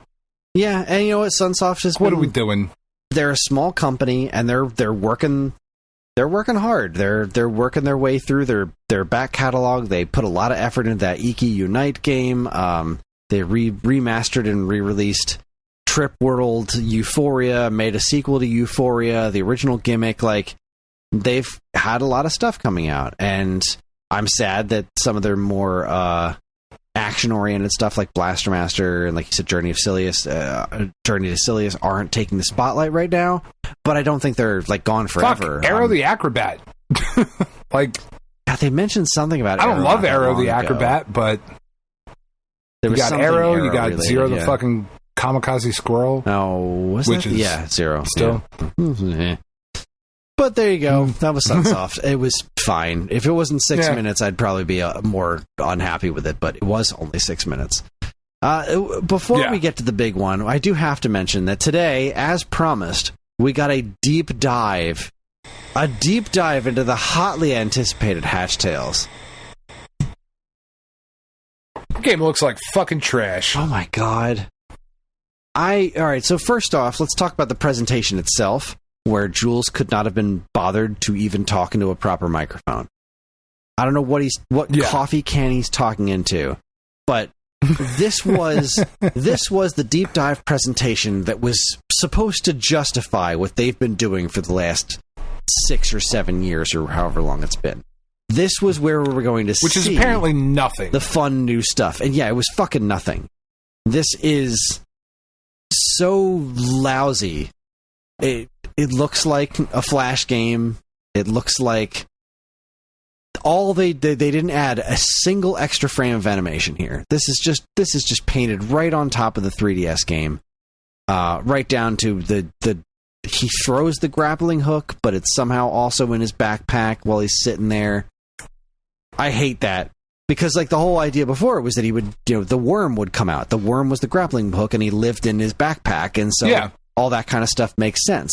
But as he throws the grappling hook, and then he sits there and sticks into the ceiling with his arms hanging down, and the grappling hook's in his backpack, it doesn't make any fucking sense. And he's got angry eyes. Looks fucking dumb. He's got the angry eyes the whole time. But the thing that pissed me off is, like, I'm looking at this game, and you get to the second screen, and the first level is showing off. And there's this bat enemy that still has exactly 2 frames of animation. Yep. If you had put all this extra time and effort into making this game the best it can be, and your enemies have 2 frames of animation, shut the fuck up. Yeah, fuck you. Yeah. Yeah. I sat through this whole 20-minute presentation waiting for them to show me something that was, like, interesting. There was this crack thing, like, oh, what's this crack? Oh, now it's going to take us into subspace from Super Mario Bros. 2, basically. Like, the only interesting, quote-unquote, new stuff added was things we've seen a bajillion times in more competent platformers. This is so remarkably low effort. And I was really hoping that I would see something that I'd be like, all right, I will reluctantly admit that this looks pretty cool. But I saw nothing like that. No. I watched exactly 30 seconds of that presentation and went, yep, this is everything I expected. Yeah. This is a big fat nothing burger. Yep. Very few people. It's still currently sitting at a whopping 340 views. I mean, we get more views on our podcast on some episodes. And that is absurd because we didn't have Kickstarter backers waiting for updates on the game that we promised. And this just that's nuts. It simply does not look very good. It just doesn't. No, it does. I'm pulling this. I'm pulling myself out of it. Yeah, go ahead. Put it on the Discord. He said, I don't know the exact quote because I'm too lazy to look it up, like Jules Watson. But he said this looks like a new developer's like first project. Yeah, this is their like first. They're trying really hard, and this is their first Unity project or whatever. And that's 100% what it looks like. He grapple hooks to the ceiling, and his arms are just fucking hanging there. There's not even like a new animation. It's like it's fucking stupid. It looks. It doesn't look right. It looks like the sprite is just floating there because it fucking is. This is dumb. It's offensive. 100% proof positive that he hasn't been working on this thing for years. They haven't been toiling behind the scenes trying to figure out what to do. This is proof positive that you haven't been doing that. All you did was you took that money, you didn't want to work on this project anymore, and now you have to produce something, so they're putting as little effort as they can to just get this out the door. But as something else, I don't understand. Why didn't you just release what you said you were going to release? That would have been so much less effort. It would have been done, and then you could have added all this stuff to a sequel. Fine, do it that way. But I'm fucking done talking about this pilot, this clown show. Ugh. Anyway, on to the main event. The main event, of course, we wound up. I was so thankful that we did. We got the Nintendo Direct on June 18th, which meant that we could do this show as a final E3 wrap-up. Yeah. I love this. Please keep this schedule next year. Just make June every week somebody has one big presentation. Sony can go first. Yeah. Summer Games Fest, Xbox, Nintendo. Do that every year. I love it. I love it. Yeah, it was great. More of it. So Nintendo Direct went in with very low expectations because we are at the end of the Switch's life cycle, theoretically. And we already know they flat out said the Switch 2 is going to be announced before the end of the fiscal year. So we know that's on the verge. So I was not expecting much out of this Direct. A ton. Yeah. And I got way more than I expected. Not a ton of stuff for me, per se, but a lot of stuff that just looks quality and are definitely for people who aren't me. Including the first game, right out of the gate, cold open, a brand new Mario and Luigi game, Mario and Luigi Brothership. Did not see this coming at all. I thought it looked awesome. Alpha Dream shut down, so we have no idea who's making this game. There's rumors floating around that Nintendo hired a bunch of people from Alpha Dream after the studio closed. But this looks great. I thought it looked great. Always wanted to get into the Mario RPG games. The Mario and Luigi RPG games, and they've never really struck a chord with me. I don't know if I'll be giving this one a try, but I'd consider it. I love the look. It's got this really great modern take on the very distinct Mario and Luigi look. And this is a fully 3D new Mario RPG on the Switch. Yeah. This is crazy. Yeah, it's awesome. And it comes out this year, right? Yeah, November 7th. Yeah. Fucking bananas. Yeah, it looks great. So, like, we're already off to a great start, right? We're off to... This is more of a big budget original project than I expected to get out of this Direct already. So, right. Fantastic. We followed up with some more information on the Nintendo World Championships NES Edition, which I am irrationally excited about. This looks very similar to NES Remix, minus the super cool remix aspect of it. But right. I'm really into this. Like, these speedrunning challenges. This looks super cool. For all these classic NES games that I love. Yeah, I am 100% into this. I'm so glad I pre-ordered my copy already. I am in... Then they didn't spend too much time on it, right? Because I'm expecting a full, 6-minute teardown of Luigi's Mansion 2, a bunch of information on this one, right? Because we already know those games exist, so why not tear into them 150%? And we didn't get either of that. This was a really nice, succinct breakdown of this game. Yeah. Excuse me. Dry throat. I should have got more water. And then they moved on. So, hooray. They moved on to some anime nonsense that I don't know anything about. Fairy Tail 2. Apparently, Fairy Tail is a popular anime series? Yeah. Okay, cool. I mean, you know as much about it as I do. They followed that up with Fantasian Neo Dimension, which I did not realize was as big a deal as it is. This is from, what is it, Mistwalker Studio? No, not Mistwalker. What is this? It's Hironobu Sakaguchi and Nobuo Uematsu. Basically, the creative minds behind the original Final Fantasy. These are the people who did the last story, I think. This was a Apple exclusive RPG at some point. Mm-hmm. And now it is finally coming out on console. And that is really exciting. Not to me personally. The battle mechanic with the bending the attack around the enemies is really cool. That is I really like that cool. quite a bit. What I thought was especially cool is I learned after the fact that the environments, the maps in the game, are real. They built these miniatures and they filmed them. That's the fucking map. That's awesome. There's just actual physical locations they built. That's so weird. But not nearly as fucking weird as the next announcement. We're getting an update to Nintendo Switch Sports 2 years later. Yep. And I am not upset about it. I love Switch Sports. I do still go back to it from time to time and play bowling. I got my fingers crossed. Now you're going to play basketball. I'll give it a shot. I'll give it a try. It looks fun. I'm really hopeful that there's also at least a little tiny bit more to this update where I can earn outfits offline, because I want to earn... We would play it more if we could earn outfits offline. We would. But you can only do 2 players online, and there's 4 of us. So we never do online matches, because then 2 of us are just sitting there watching the other 2 play. We want to play 4-player.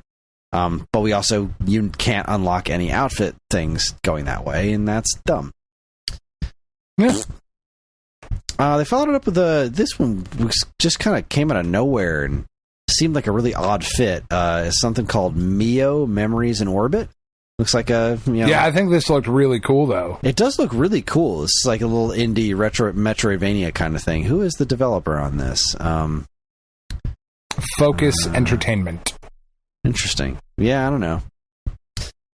Disney Illusion Land's getting some DLC. There's a Hello Kitty Island Adventure, which is basically Hello Kitty Animal Crossing. Ellie flipped the fuck out over this. I would imagine. Tiff flipped the fuck out over it. She was like, yes! Oh my god, this looks so cute! I don't know. Definitely not for me. But looks cute. So, yay, Hello Kitty. Then they followed up this Looney Tunes Wacky World of Sports. I thought this looked terrible. It doesn't look great, and they're not in their Space Jam costumes while they're playing basketball, so gigantic fail. Yeah, what are you doing with the not Space Jam stuff? But also, just the cell shading looks really bad on this. Yeah, I didn't love this. Yeah. Thumbs down. But then there was the Among Us stuff. Yay, more Among Us DLC. That you're never gonna hear me complain about that. And then here we are, 10 minutes and 48 seconds into the presentation, we have our first farming simulation. Hooray! That's right. But you're farming monsters? So, like, yeah, it's a little different. Farmagia? This is apparently this is some kind of deal. Like, I don't know. I spotted some folks online who were really excited about this, and I don't get it. I don't think it looks all that good, but okay. Yeah. To each their own. Apparently this is a really exciting release. So Farmagia, if you're into that, tell us why. Followed up by Donkey Kong Country Returns HD. This is the second re-release of Donkey Kong Country Returns. And I'm not mad about it. Not one little bit.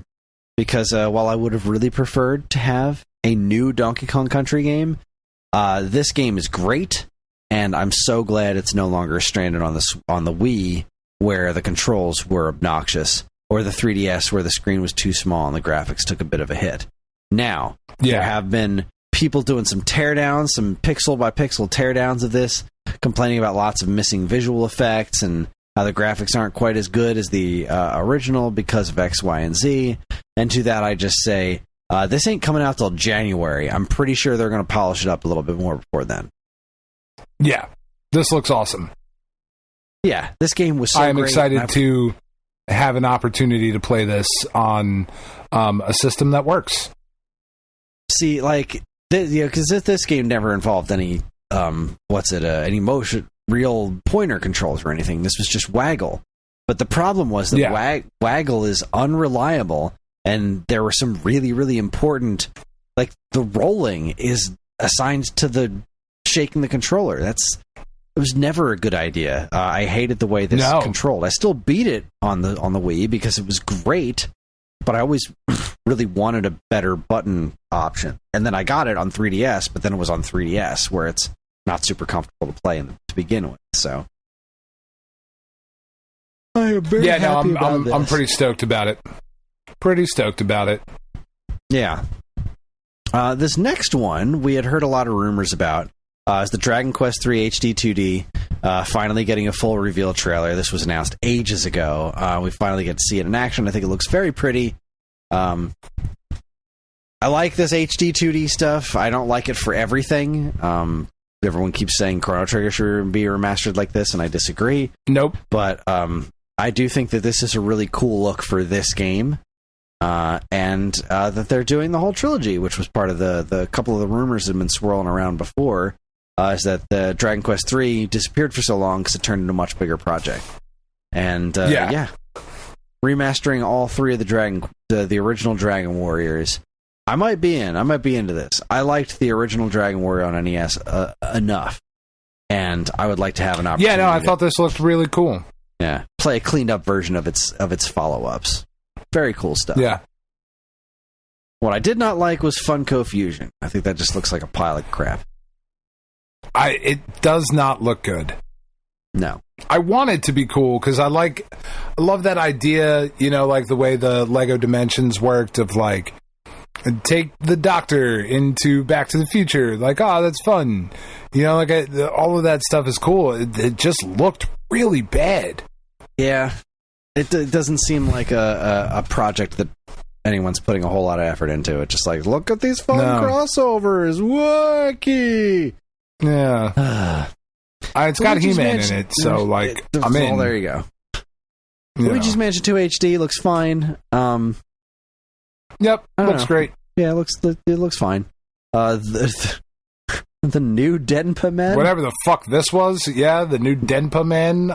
This is a thing. The Denpa Man games were on 3DS, and apparently they're wonderful. Like, they're super weird, but they've got a huge cult following. So this was a pretty big deal for a certain group of people that's not me, but I don't know, maybe I'll give it a try. Is a Metal Slug Attack Reloaded, this is different from Metal Slug Tactics? Is this not the same game? Yes. Huh. I think. But more Metal Slug is not a bad thing. Yeah. Really doesn't look like Metal my Slug's great. Cup of tea, but... Definitely Darkest not. Dungeon 2 had been talked about a bunch, and I think in other presentations too, but there's Darkest Dungeon 2 is a thing that exists. Nintendo Switch Online expansion pack got online Four Swords, which I am fucking jazzed about. I want to arrange some online play to get through the original Four Swords the way nature intended. Yeah. They really need to put Four Swords Adventures on online as well. So that's great. Metroid Zero Missions on NSO. That's fucking great. Then they did a mature 17 plus version of the Nintendo 64 app to put Turok the Dinosaur Hunter, which has been wonderfully remastered already on Switch. Yeah. But you now can play the original version if you really want to. And apparently, which you shouldn't. Apparently a very not great version of Perfect Dark. That one's, I haven't really seen the details on it, but apparently this version that's up on NSO is a bit of a shit show. So, yay, I guess? At least she's hot in this one. Right. And all 64 blocks of her. She looks gorgeous. Just where the fuck is Conker? Like, stop it. Right. I know we were talking about it on the Discord. It's literally the only mature game that matters on the 64. Like, that's it. I would argue that stop all this Dark other shit matters, but not as much as Conker. Nope. Conker's what I want. There's a new Phantom Brave game coming out. Yeah, this looked fine. Yeah, I don't know. Phantom Brave was a PS2 game. I know about it because I used to sell it at Game Crazy, and that's all I know. Yep. But then, Chris. The only announcement that matters from the entire month. This is the only thing that matters. I disagree, but this was probably one of the highlights of this thing for me. Oh my god. And the way they introduced it. This is Capcom. I want to take you for a ride. You know what you're doing. And I was like, oh, yes, shit, you do. They're bringing Marvel vs. Capcom to the Switch. I'm so excited. Marvel vs. Capcom 2. But no, it's not Marvel vs. Capcom 2. It's fucking all of them. It's the whole Marvel versus. And the Punisher. And the Punisher, for reasons. Oh my god, we're getting Children of the Atom. We're getting Marvel superheroes. We're getting X-Men vs. Street Fighter. We're getting Marvel superheroes vs. Street Fighter. Marvel vs. Capcom. And Marvel vs. Capcom 2 New Age of Heroes. And the Punisher for some reason. I am fucking yes. I am so ready to spend so much time on these stupid fucking games again. And they're not stupid fucking games. They're amazing games. They're so well done. They really are. And I've loved every single one of them. The only one I have almost no experience with is the Marvel Superheroes one. That one is the one that that one's really great. Barely touched. But God, I bought the Japanese import X-Men vs. Street Fighter for Saturn. I spent tons of time playing that. Marvel vs. Capcom 2. Oh my God. Marvel vs. Capcom Fighting Collection coming 2024. It's also coming to other platforms. It's also going to PlayStation. It's not coming to Xbox. But ooh, I need it to be cross-platform. I need it to be cross-platform. I need us to be able to set up a whole fucking Stone Age Gamer tournament, whatever. Fuck, dude. God. Give me that X-Men vs. Street Fighter. Oh, yes. Marvel vs. Capcom 2. That game was locked. Yeah, to what? That was PS2 generation? No, it was that was the last time. It was on PS3 and 360. They got a digital release. I think that was the last time we saw it. I was way too long. Yeah, way too long for something that important. And it's getting a physical release, which I will absolutely be buying. Yeah. Yep. Because this is one of those ones. Yeah, you want the physical cart. You want that. That might disappear off of your system. Yeah. Really, so I'm back in business right now. I've been enjoying the show to this point, but there's been very little that's for me enjoying the show. But then that one was like, yes, that is a absolute purchase for me. You couldn't stop me from buying that if you tried.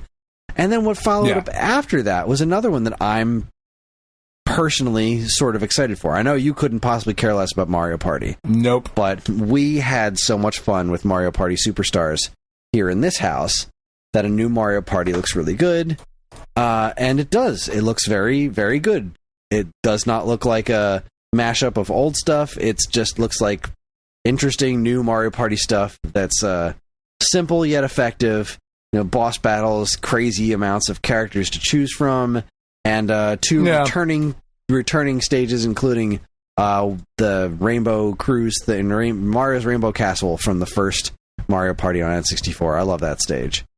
And yeah, I'm really excited about that. And we will definitely be buying this one. I know you couldn't possibly care less. This next one, though, What did you think of this one? The Legend of Zelda Echoes of Wisdom. Man, when this first came on, I was like, immediately, ooh, this is Zelda. Why does it look like Link's Awakening? Yeah. What the fuck is happening? And then because you start off in this Link fighting Ganon. Like, all right, this is crazy. What are we doing? Why are we doing this? What does this mean? This isn't the Oracle games, so why does it look this way? Right. What's going on? And then the crack opens up and Link falls in. I was like, oh my god, are they actually doing it? Or are they making a Zelda game? Fucking did. Tell me your thoughts. Talk. I wish it looked different. I like the art style for that remake. I wish that for the first proper, and I know she's had one before, but like the first proper Zelda. Yeah, I wanted to get one. Starring adventure. I wish she got her own kind of stylized thing instead of the engine. But I understand, like, using the resources that are already there. I think this looks really cool. I'm really interested in it. I think the puzzle-solving aspect of it looks really neat. I hope... Because you always have the fear, right? Of like, well, this is a game starring a girl. Are you going to make it a good game? Or are you going to make it a good game for a game starring a girl? And I have faith in Nintendo to actually do this right. I thought the puzzle solving looked really cool. It's incredibly smart because, when I first saw it, I was like, all right, so what's going to make this different? Like, what's the point of it not being, like, is it just going to be, here's Zelda doing what Link would do? And no, it's about wisdom. Because she's the Triforce of Wisdom, so it's a totally different kind of gameplay. It's about being clever. I thought that was a really, really cool idea. And yes, I'm with you. I do wish it had a unique art style. But yeah, that's really the only thing. Like, I wish it looked a little different so that she could have her own unique thing. No, sure. But I just wish she had her own kind of unique thing. She wasn't in Link's Awakening, so this is neat to see her in a new outfit and existing in this already very pretty world. I love the entire concept of the wand being able to recreate whatever you want as many times as you want. It's kind of like taking a little bit of that creativity that made Tears of the Kingdom such a big deal and applying it to traditional 2D Zelda. We're gonna have to. I'm very curious what the dungeon situation is going to be like. That's really going to be the make or break for me. Is like, how are the dungeons going to work? Are there going to be traditional dungeons? What's the story like? But making staircases out of beds and trampolines and putting moblins everywhere. Like, yeah, I was so excited about this. Big, fat, stupid grin on my face the entire time that was up. And then they had to drop that fucking gold Switch light. How dare you? Stop it. I'm not buying it. I don't need it. She could be a little hotter, is all I'm saying. Right. The jawline, not quite there, guys. The jawline is atrocious. Yeah. But really, this is all part of the wokeification of video games. Here's the thing. There is a scene in this trailer where the traditional Zolas, or that eventually get renamed Zoras, but the Zolas are talking to Ocarina of Time style Zoras, and I lost my fucking mind. I'm really curious to see where all of this goes. Yeah, I'm so interested. So into this. What a great announcement. And then they followed it up with like a minute and a half of Just Dance, which can go fuck itself. Not that I have a particular problem with Just Dance, just that it always sucks up like 2 solid minutes of every fucking direct. Like, we already know, I don't know why. Just Dance it is must coming sell out. very well.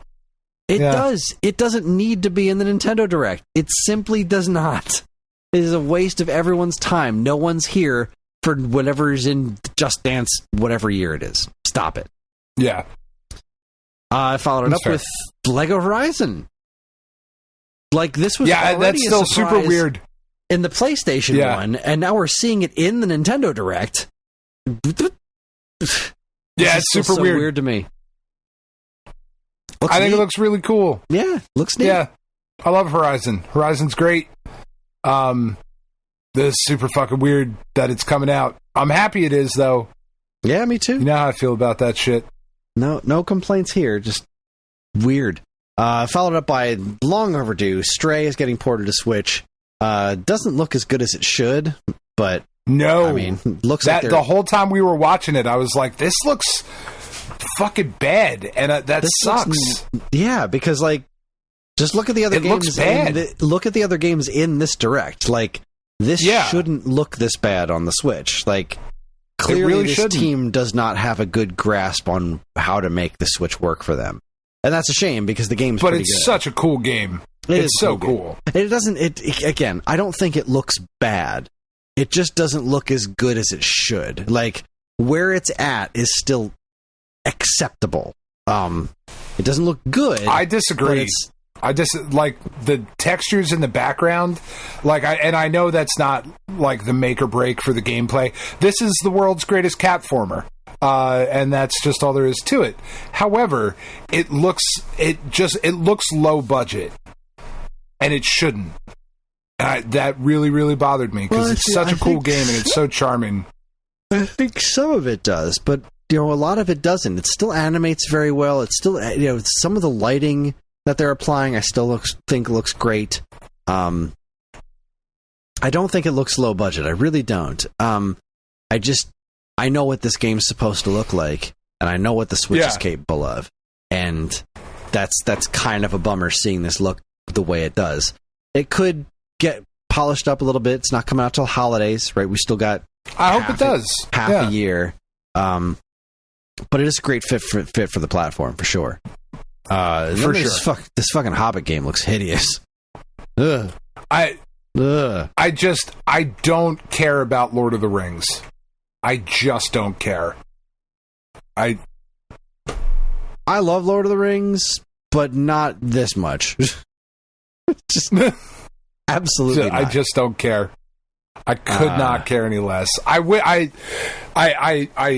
am very happy for people that are excited about that game. Could not give a fuck less. I haven't heard anyone say a single thing about that. I haven't heard anybody That's not what say you want. anything about it. After it, though, Capcom making dreams come true with the Ace Attorney Investigations collection. That second Miles Edgeworth game, people were so pissed that didn't get localized. And here it is, finally coming localized. This is hitting the Switch. I think it's hitting PlayStation as well. I'm sure, yeah. Magnificent. Yeah, it looks awesome. Good on you, Capcom. Keep that shit going.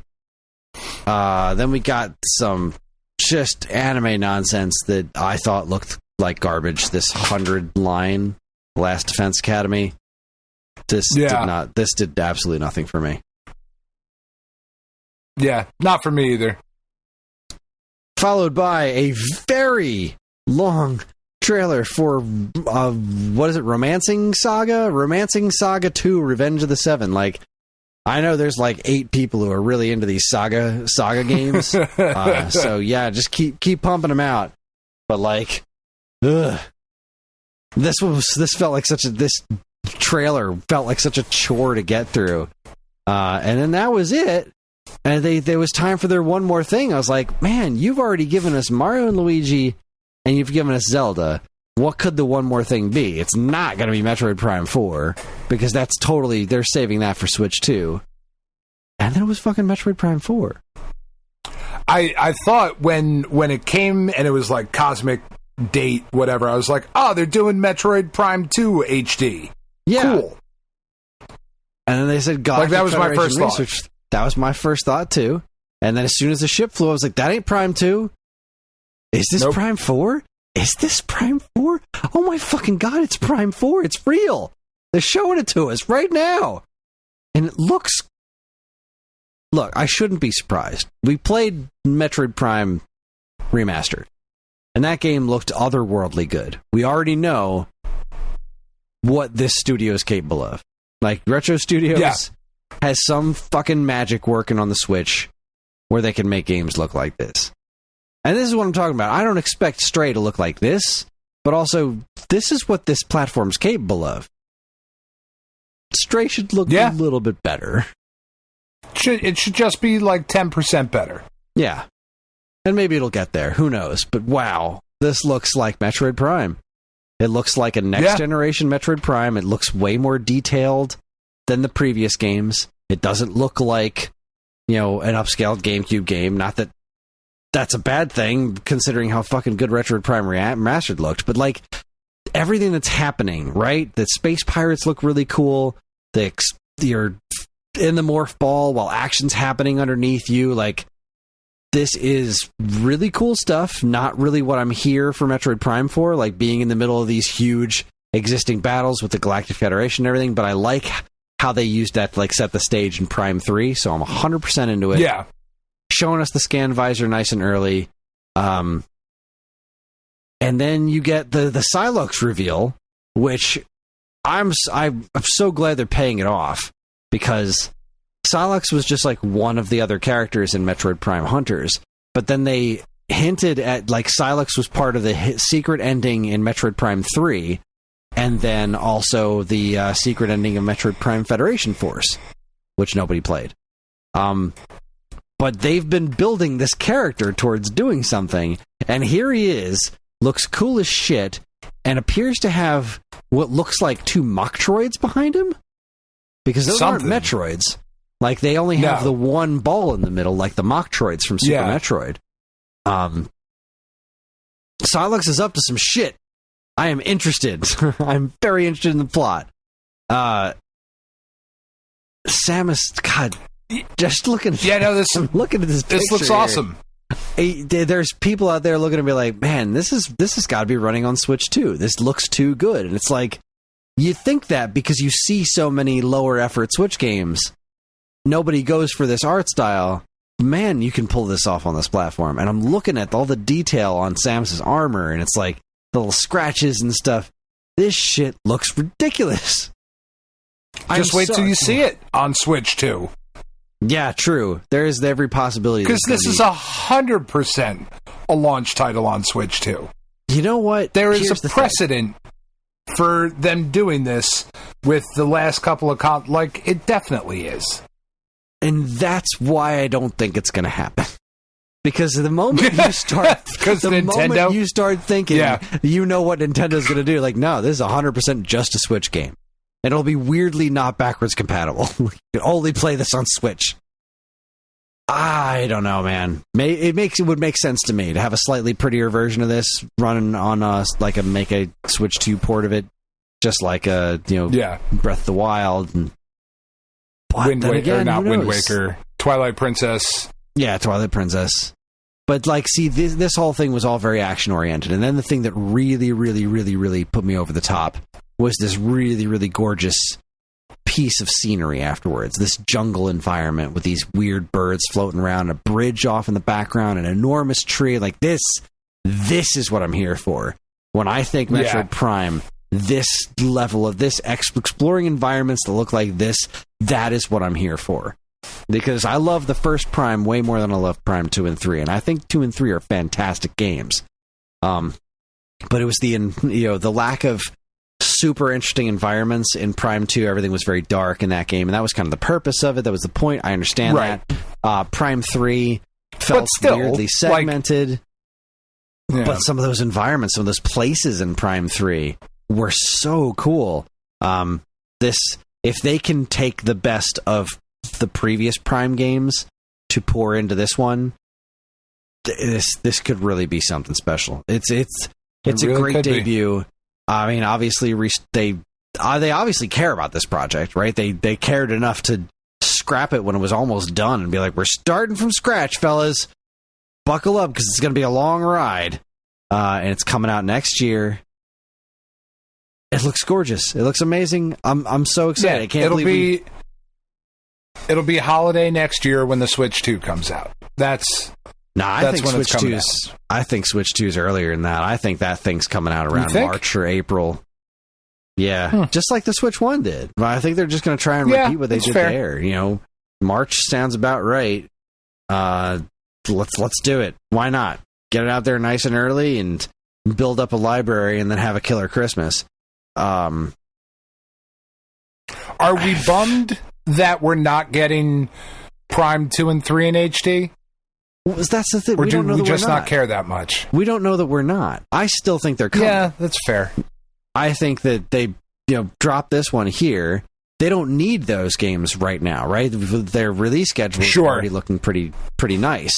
I think we see those in a September Direct. That's what I think. I think we're going to see remasters, maybe not to the extent of the first remaster, or maybe they will. Who knows what they can do? Who fucking knows? Who would have called this? Who would have? First off, all the leakers were wrong, which makes me so happy because fuck leakers. But also, like, a brand new, full-on Mario and Luigi RPG, fully 3D, not anything looking crazy classic. A full-on new Zelda game, starring Zelda. A new Mario Party game, not a collection of older Mario Party stuff, just an all-new one. And Metroid Prime 4. In a Direct this close to the announcement of the Switch 2. I never would have guessed this would have been this jam-packed. I agree. It was a terrible show. Yeah, just 100% agreed. Just awful. State of play, 10 out of 10.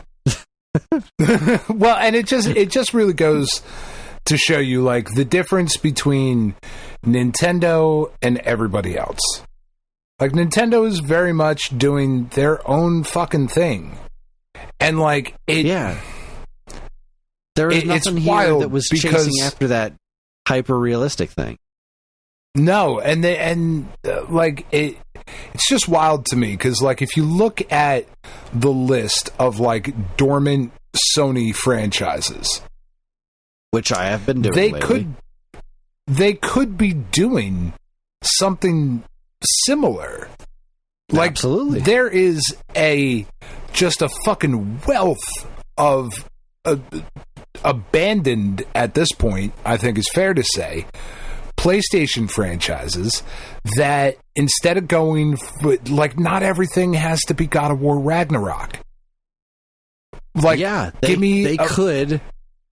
could establish these franchises better. There are a lot of brands dating all the way back to PlayStation 1 that have been one, maybe two iterations, and then, like, all right, let's move on to the next thing.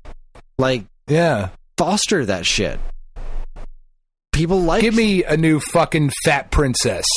Give me a new Jumping What's the new Flash? Fat Princess?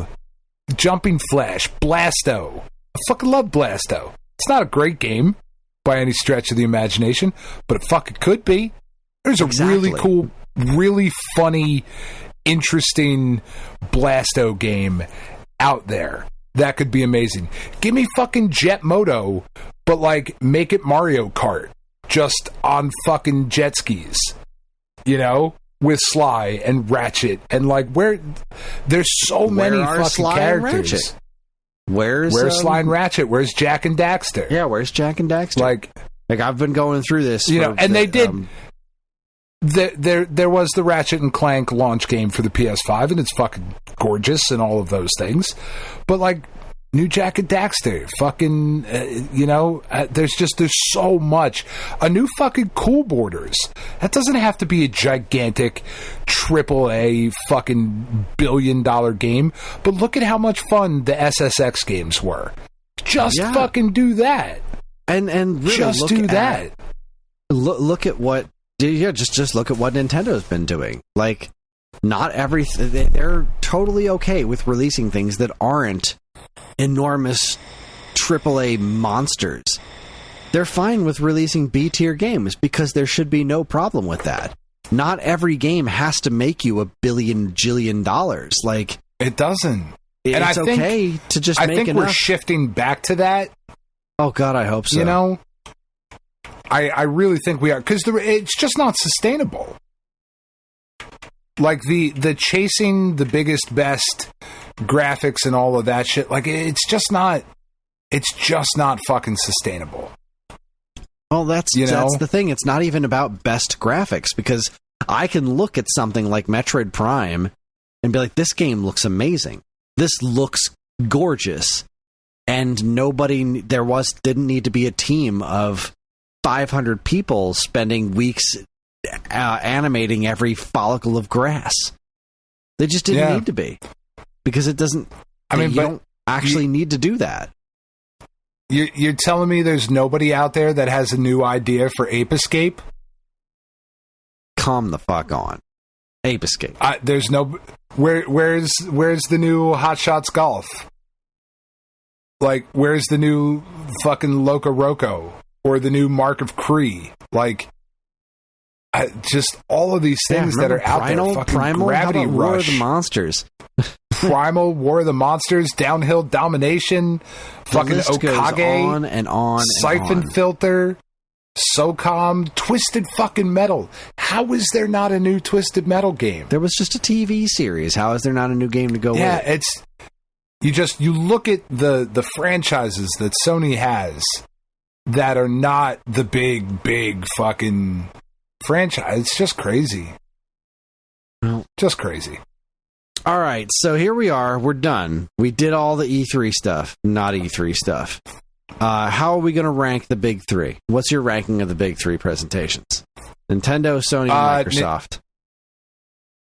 Nintendo, Microsoft, Sony. I thought Sony's showcase sucked. I agree.